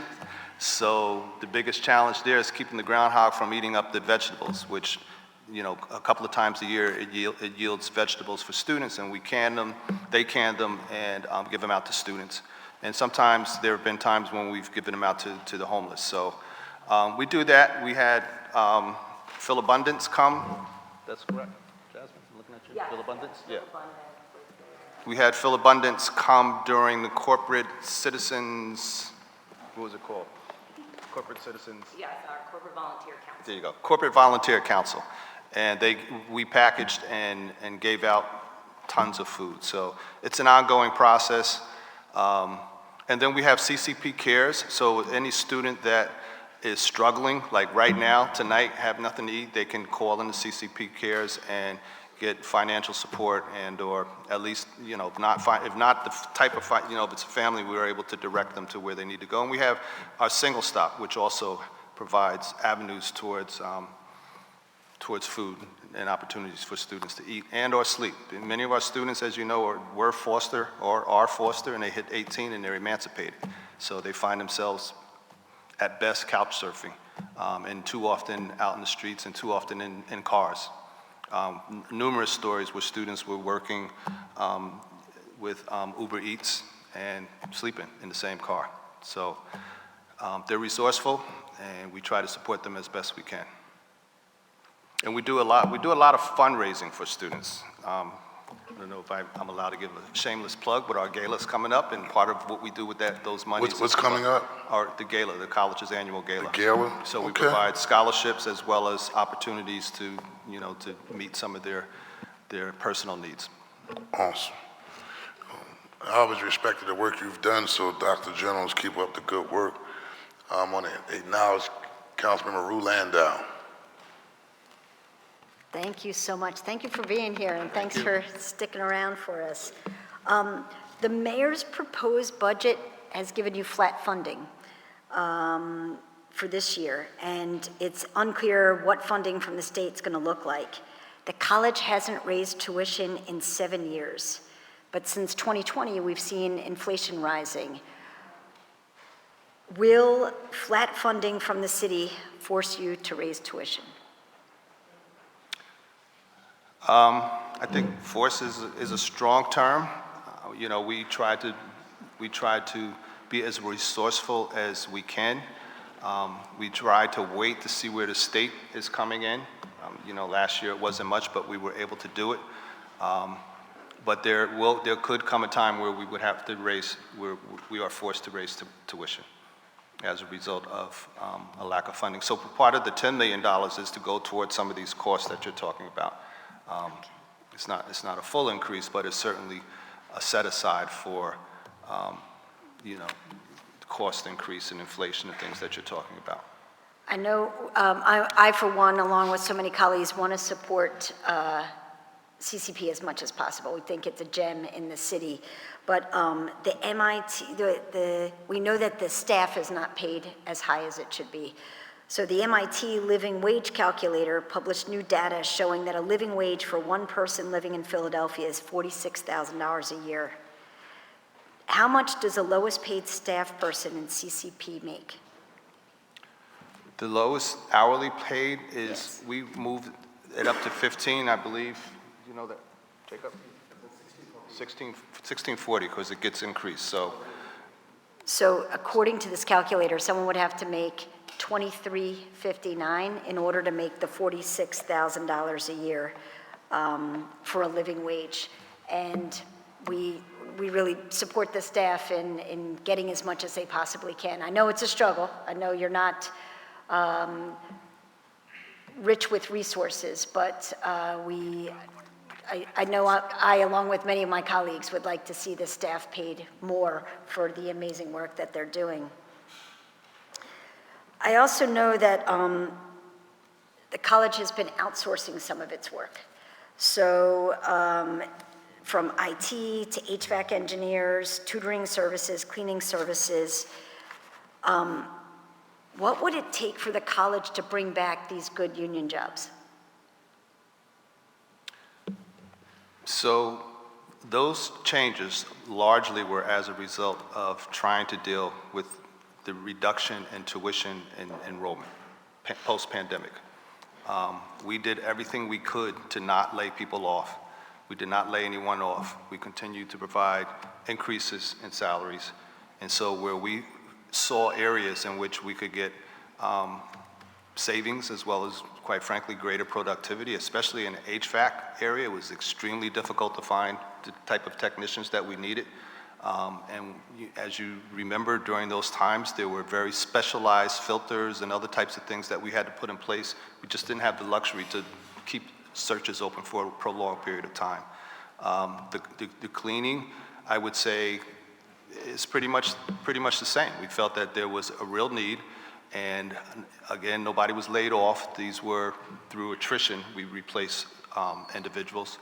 I don't know what the exact number would be, but I think, it would have to be a combination of time and productivity, and we could probably come up with a way to staff those positions. But we felt that it was the best and the most practical thing for us to do at that time. Okay. And I just to get back to the $16, that was a primarily part-time folks. I don't believe we have any full-time people that are below that range, and it doesn't include the health benefits, of which nobody under 40,000 at CCP is paying into their health benefits.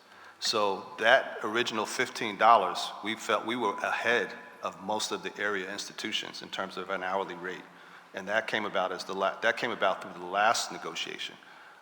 We're anxious to negotiate with the unions right now, and I think if they would negotiate with us, we could come to a happy medium, and that's our goal. Do all full-time staff get benefits? Do what? Do all full-time staff get benefits? Yes. That's good. That's helpful. Thank you. I'll come back for another round. Or got more? I'm gonna allow you to throw another one in there because this will be one round. Okay. I've been a huge fan of SEPTA, talk about it all the time. And I want people to have, as many people as possible, to have reduced fares, if not free passes. So what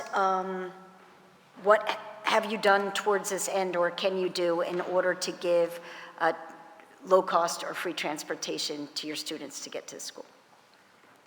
So over the years, we've had different types of programs. They were limited, but we did have SEPTA passes for students. And I know this has come up very recently. Has not come up to me, which is what happens when you don't negotiate. I think that's something that we probably could find a way to pursue, especially for students. But we, have not had much conversation as it relates to that. I know it's an issue now, and we'll certainly look into that. We did have programs in the past. I believe SEPTA has rolled out different types of programs over the years that I've been here, and we had available SEPTA passes for students. But that's sunsetted, and nothing has happened since. But certainly, I'm open to the idea of providing means, especially for students. Students and employees would be great. If you talk to us more, we'd love to be a part of that conversation. Thank you. Sure. Thank you, Rue. The chair recognizes Councilman Jim Harity. Thank you, Council President. Me and Rue are on the same wavelength with these questions here. So just as a follow-up to Rue's, Councilwoman Landell's questions, the most recent Pew report on the state of the city shows that too many Philadelphians continue to be left behind because of the skills gap. This especially impacts Black and brown people. What does CCP need to better help the city address these problems? Or is there any way CCP can help address these So problems. certainly, again, the Career Advanced Tech Center is a little bit over a year. That was built with the idea in mind that the city needed the types of skills that we are providing. Community College of Philadelphia did not have a welding training program before then. The high schools did. We partnered with Ben Franklin years ago.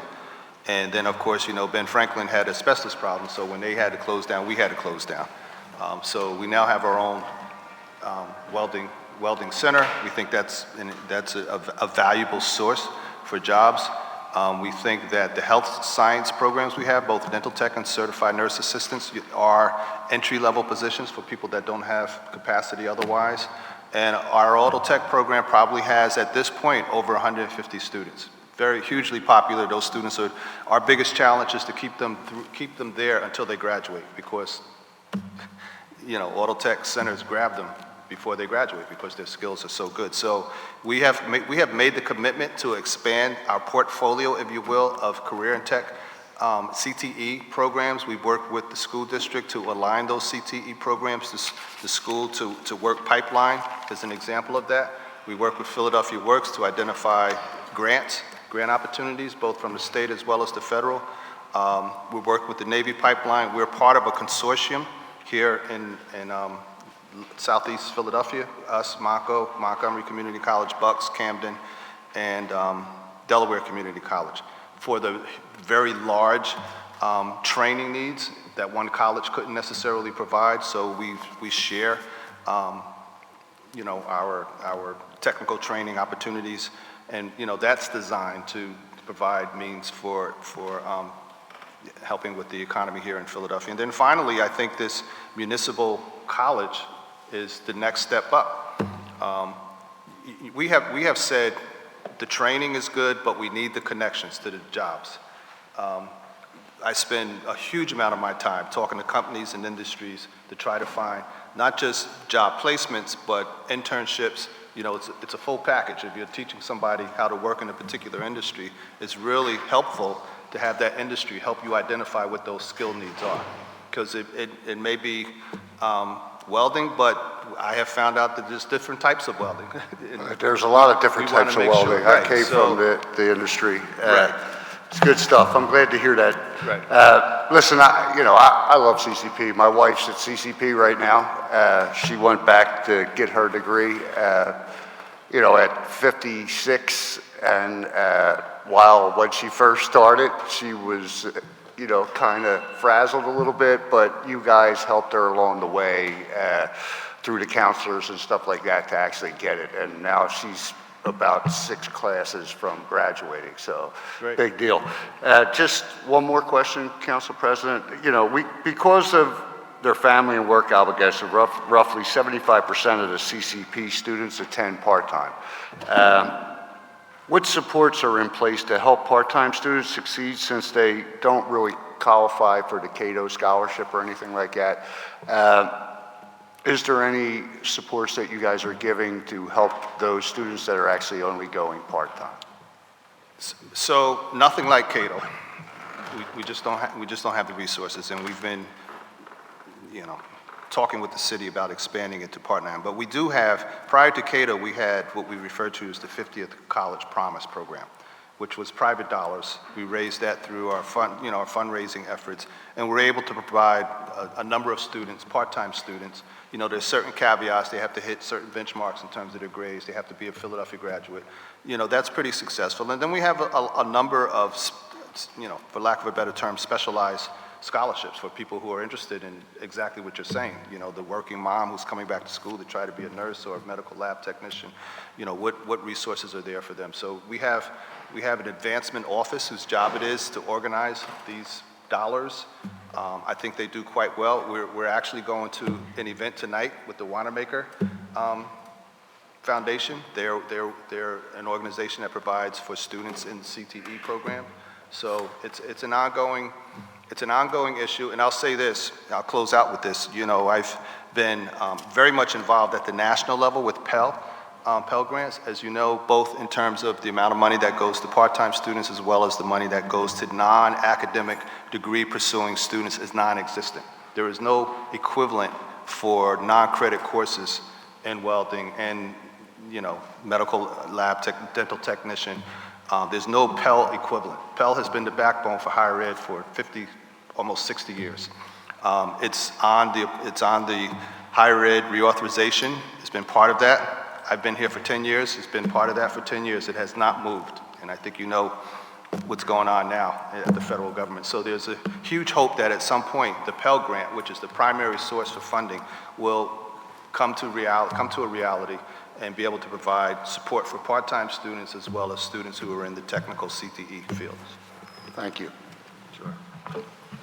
Thank you. The chair recognizes Madam Leader Kathy Gilmore Richardson. Thank you. Thank you so much, Council President. Thank you so much, Dr. Generals, and to the team at Community College of Philadelphia. And in addition to that, I just wanted to also give kudos to... See how smooth that was? Was that smooth? Go ahead, Madam Leader.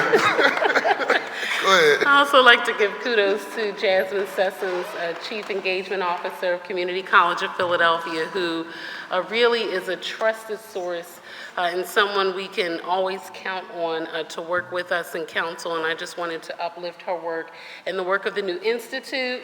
I'm truly excited about all the training that will take place to ensure that we are really raising up the next crop of civically engaged Philadelphians. So thank you very, very much. I just have a couple of questions this year. One, your child care center. I know prior to the pandemic, there was a child care center, I think it's on North 16th Street? 16th, the Right. trailers, yeah. Right. And so has the child care center reopened? No. First of all, there were physical problems. It's very old. They were very old. But more importantly, our students and faculty were not using it. Really? It was mainly being used by the Fairmount area, the local community people. We looked at the numbers, and there was less than double digits in some semesters, where maybe 8, 9, 10, combination of students and faculty, mainly faculty. There were faculty that used it. So, the model, and not just us, is more of a, our students need childcare where they are, where they live.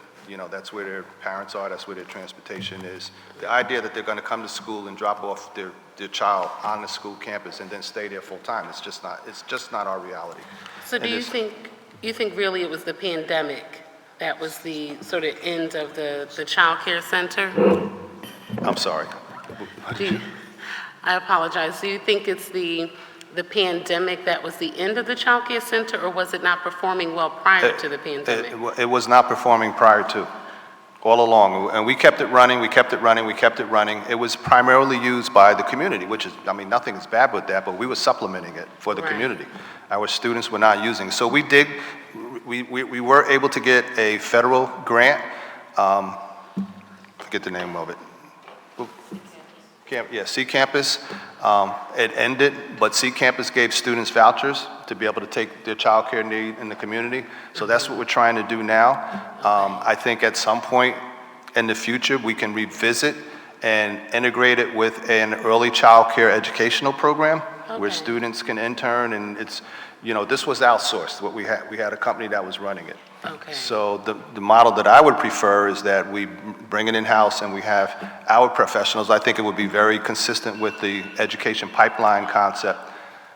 And so that's what we're aiming for now. Sure, that was a quick round, but I would love to revisit that concept with you. It's something that we want to work on here, particularly for not only our municipal workers, but also for those who are doing business with the city in our quadplex area. And so I did bring this up during the testimony with the First Judicial District relative to a state act that provides for a fee that could help towards the payment of that particular facility. But I do think as we're having more folks come back to work and more folks coming downtown, that's something we should look into. And so I would love to explore that more with you all. I did hear the bell and we'll honor the clock, but I just wanted to mention, if you don't mind, Council President, thank you very much.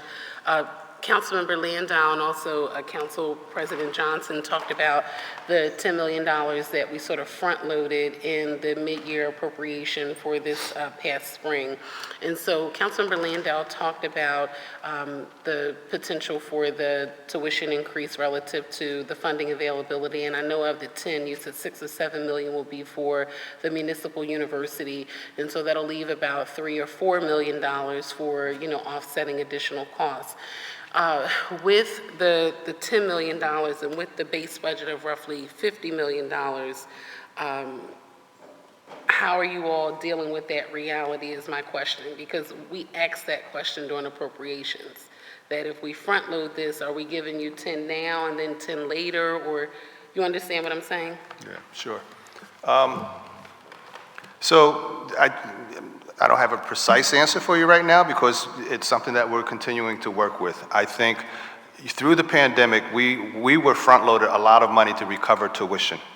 And some of that, is fund balance. It's in the fund balance now. So some of these challenges, these immediate challenges, will have to come out of that fund balance. Our enrollment is going up, so those are dollars that if the enrollment continues, it's been over a year, it's continued to grow up. If we get anywhere near where we were before the pandemic, I think that will resolve that problem. And again, the state, we're not sure where the state is coming in. Our initial ask from the state was an 8% increase. The state hasn't held us harmless since the Corbett administration, quite frankly. We're hoping that the current governor is more friendly. As you know, he's talking about a system. If the system comes through, he's actually promising 15%. So it's our hope that somewhere between 8 and 15% will go a long way towards meeting those needs. And at the same time, we're negotiating a contract. So okay, thank you for the clarification. There's no immediate answer at this point. I understand. I think we just want to be cognizant of it, particularly in appropriations as well, when we see the mid-year, whether it's spring and or fall. But thank you for the clarification. I'll come back on the second round if we have one. But I wanted to give a shout out to our community college intern Daisy, who worked with our office, and also to Malika Rahman. We hosted students from her office as well. I wanted to thank Daisy for her service and for all the work she did in our office. She was just a stellar intern, and we really, really enjoyed having her. Thank you. Great. Thank you, Madam Leader. The chair recognizes Councilmember Nina Mai. President, good afternoon. I had a question about the Cato Scholars. What sort of post-graduation tracks do they follow? And what kind of workforce development programs did they receive as students? Like, what was the connections made for them? Most of the programs that they have taken, there are some who are in the more technical areas like computer technologies, who will go into the work field, but they're not taking the non-credit CTE programs. They're taking academic degree programs. Okay. Yeah.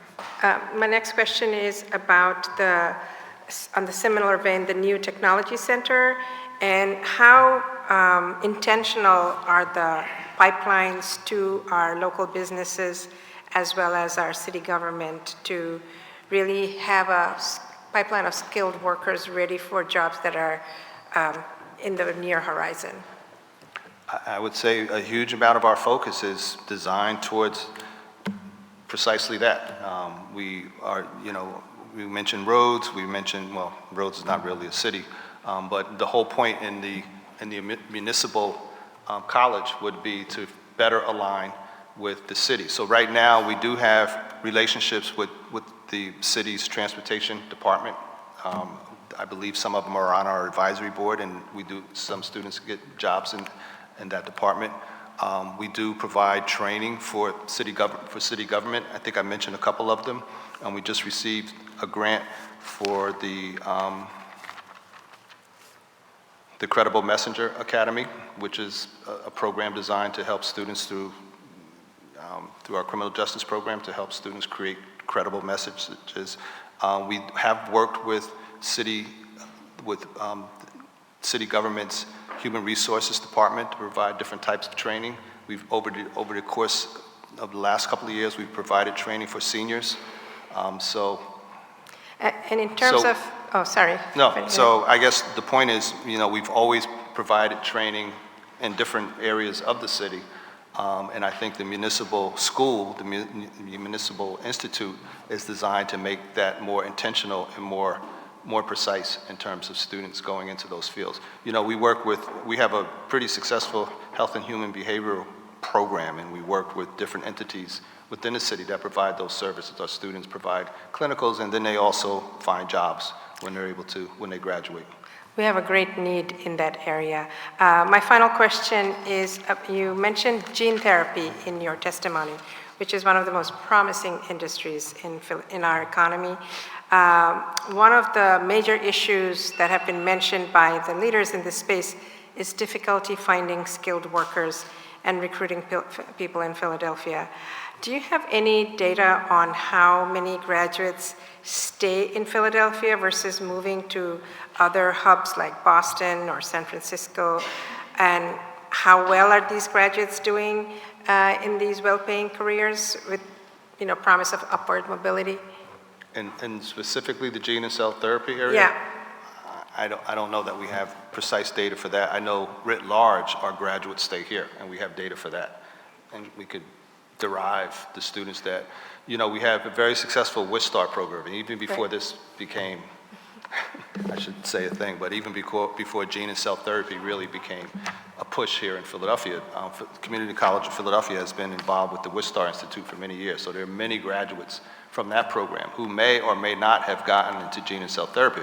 Many of them went on to medical school, many of them went on to different fields in the STEM fields. So we're expanding that now. We receive dollars through our aseptic program.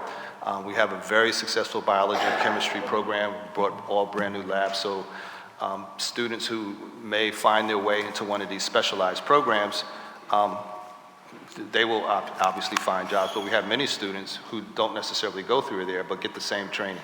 Right. We have the biotechnician program where those students, in many ways, is kind of the same fields where they have to be, adept at the technology and the equipment and how lab experiments are set up. So that's been in place for quite a few years, and many of those students have graduated and stayed in the field. But So I don't have an exact number. Yeah, the reason I ask is when we are inviting more companies to come who need these kind of skilled workers, and companies that are going from the lab bench to commercialization, we want to keep them here. And we want to have a workforce. So that is the marriage I'm looking for, to see how intentional we can be about that specific pipeline, because that is going to be a high-paying job. And there's growth there, meaning you can train yourself beyond where you started. So I would love to work further with you, your department, to think through what that looks like. Because one of the things that make people hesitant, companies, to come here is the workforce issue. So thanks so much for doing a lot in that arena. We appreciate that. Absolutely. Thank you, Council President. Thank you. You're welcome. The chair recognizes Nick O'Rourke. Thank you, Mr. President. Good afternoon. Good evening. Afternoon. CCP is a community college in reality, as well as the name, as diverse as the city and the neighborhoods that it serves. As an institution, it expands the very definition of higher education by being an accessible vehicle for social mobility for Philadelphians. It is a real steward of opportunity with a curriculum that directly prepares students for careers in our city. So we applaud CCP for recognizing that there is no typical student and for working creatively to lower barriers for students who could not otherwise afford to leave their homes, families, or work to study at CCP. But there certainly is more work to be done. I wanted to ask a question about child care facilities. Specifically, I think the Majority Leader kind of touched on what we wanted.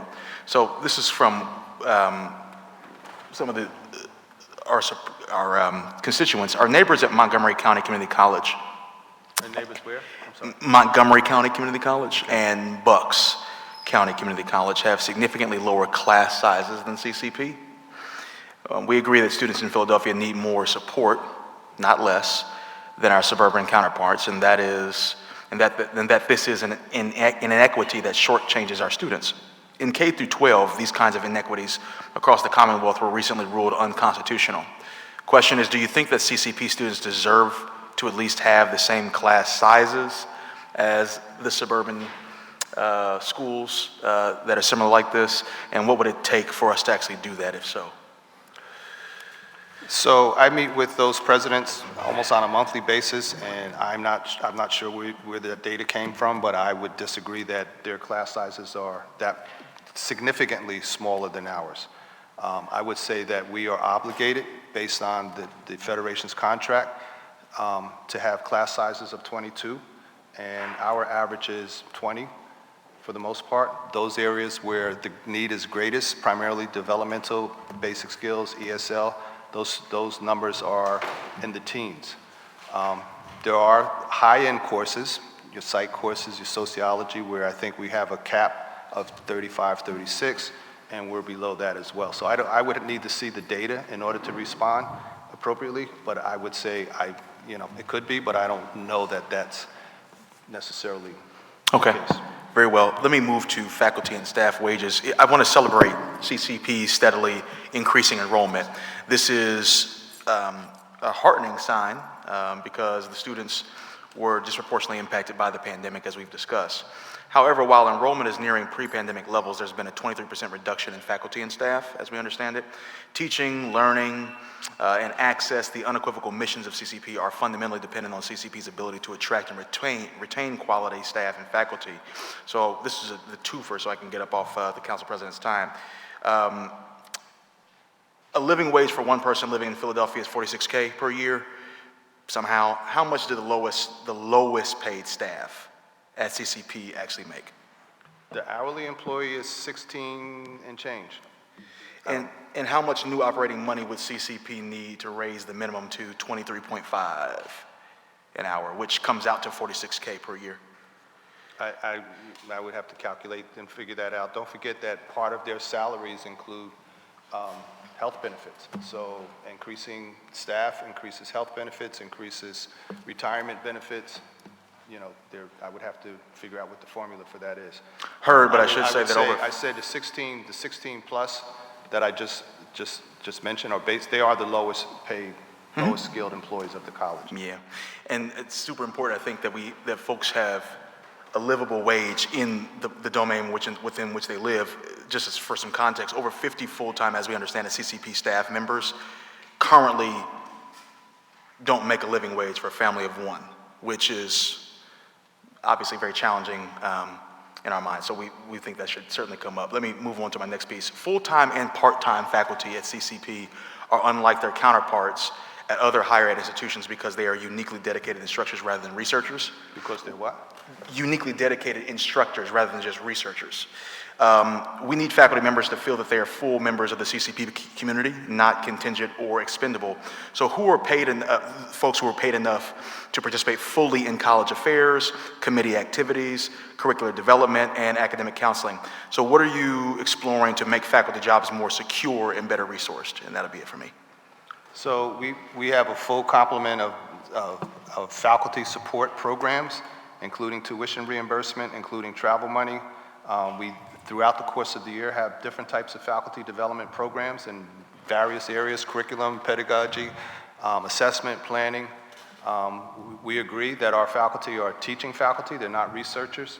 And the last go-round, that was part of the argument that we had relative to that we felt their time should be spent on being better teachers and basically better teachers. Okay, well, again, thank you, And Council. many of this is many of our faculty. They had the choice of choosing the amount of credits they wanted to teach. The traditional amount of credits is 30 credits a year, and those of you that were around, you knew that that was part of the debate. We settled on they could choose. If they were there, you could decide what you wanted to teach. And many of them have chose 27, 24. Most of them, especially the newer ones, chose the 30 with of course, the increased money. Dr. Jones, we do not argue with the idea that our faculty are teaching faculty.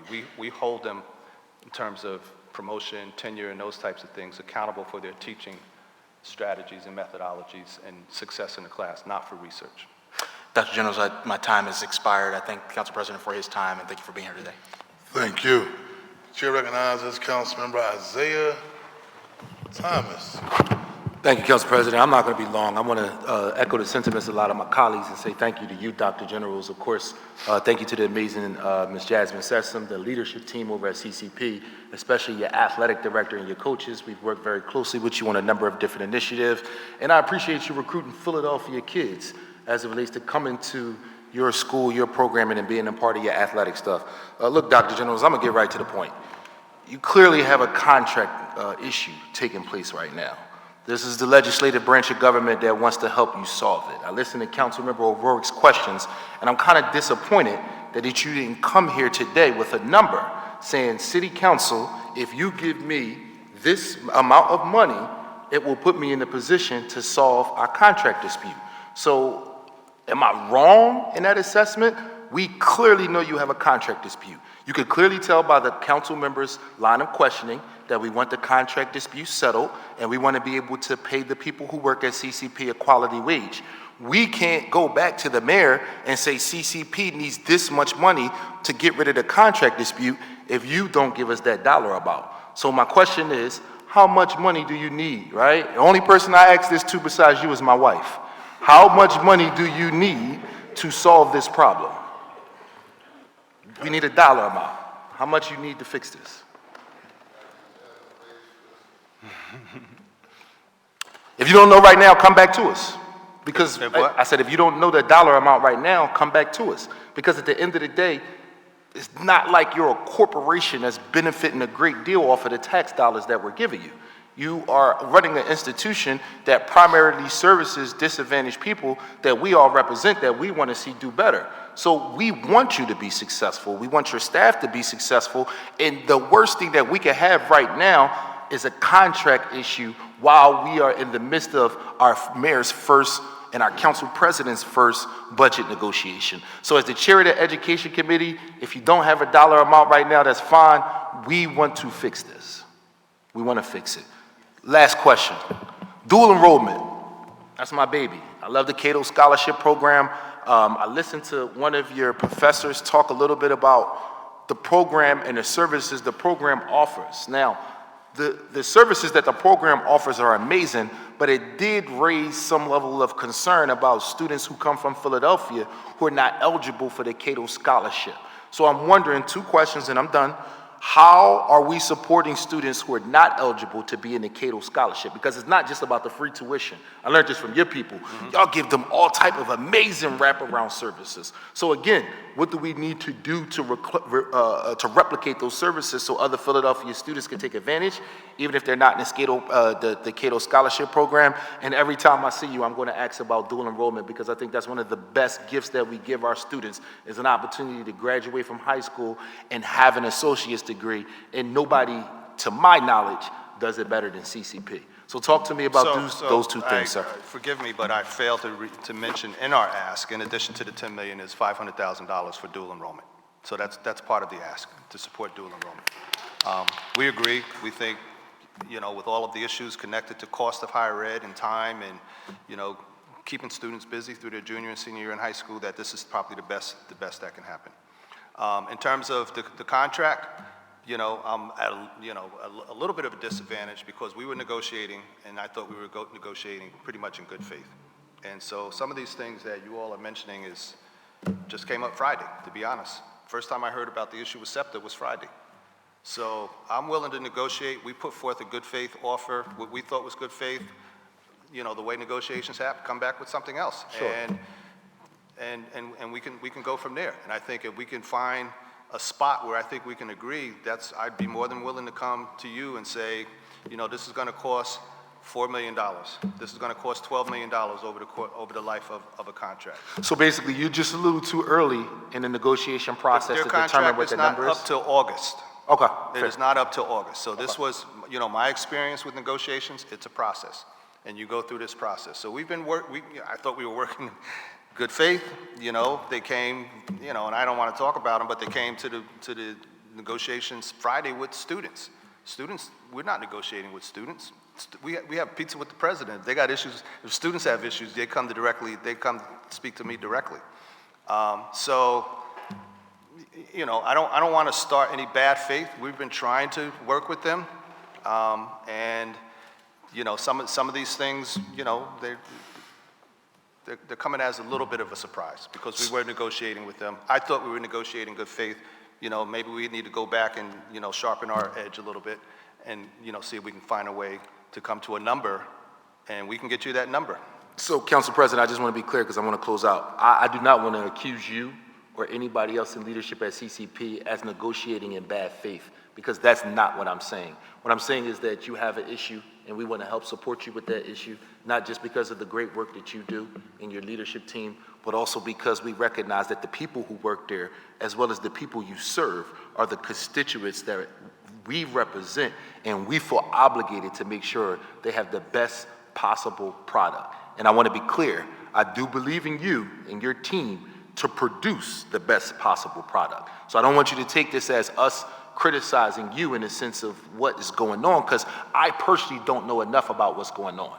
I just know that there's a dispute, the timing is bad, and we need to get it resolved as soon as possible. Thank you, Dr. Generals. Thank you again to your team. Council President, thank you, sir. Thank you for your time. Dr. Generals, we appreciate you taking time out of your schedule and being here today. We support your efforts. You got an extra plus today from the whip of the majority party want to be actively supporting you to make sure you will be able to address this contract negotiations. And so with that being said, thank you, and continue to keep up the good work on behalf of the students that attend CCP here in the city of Philadelphia. Thank you very much. Thank you. Any other questions or comments from members of the committee? Okay, we're hearing none. The chair recognizes Councilman Gilmore Richardson on a motion that the public hearing and meeting on the bills and resolutions before the committee today stand in recess until Wednesday, May the 1st, 2024 at 10 a.m. in room 400, City Hall. Thank you, Council President. I move that City Council's Committee of the Whole stand in recess until Wednesday, May 1st at 10 a.m. It has been moved and properly seconded that the public hearing and meeting on the bills and resolutions before the committee today stand in recess until Wednesday, May the 1st, 2024 at 10 a.m. All those in favor signify by saying aye. Aye. Those opposed, the ayes have it, and we are in recess till tomorrow, 10 a.m. Thank you.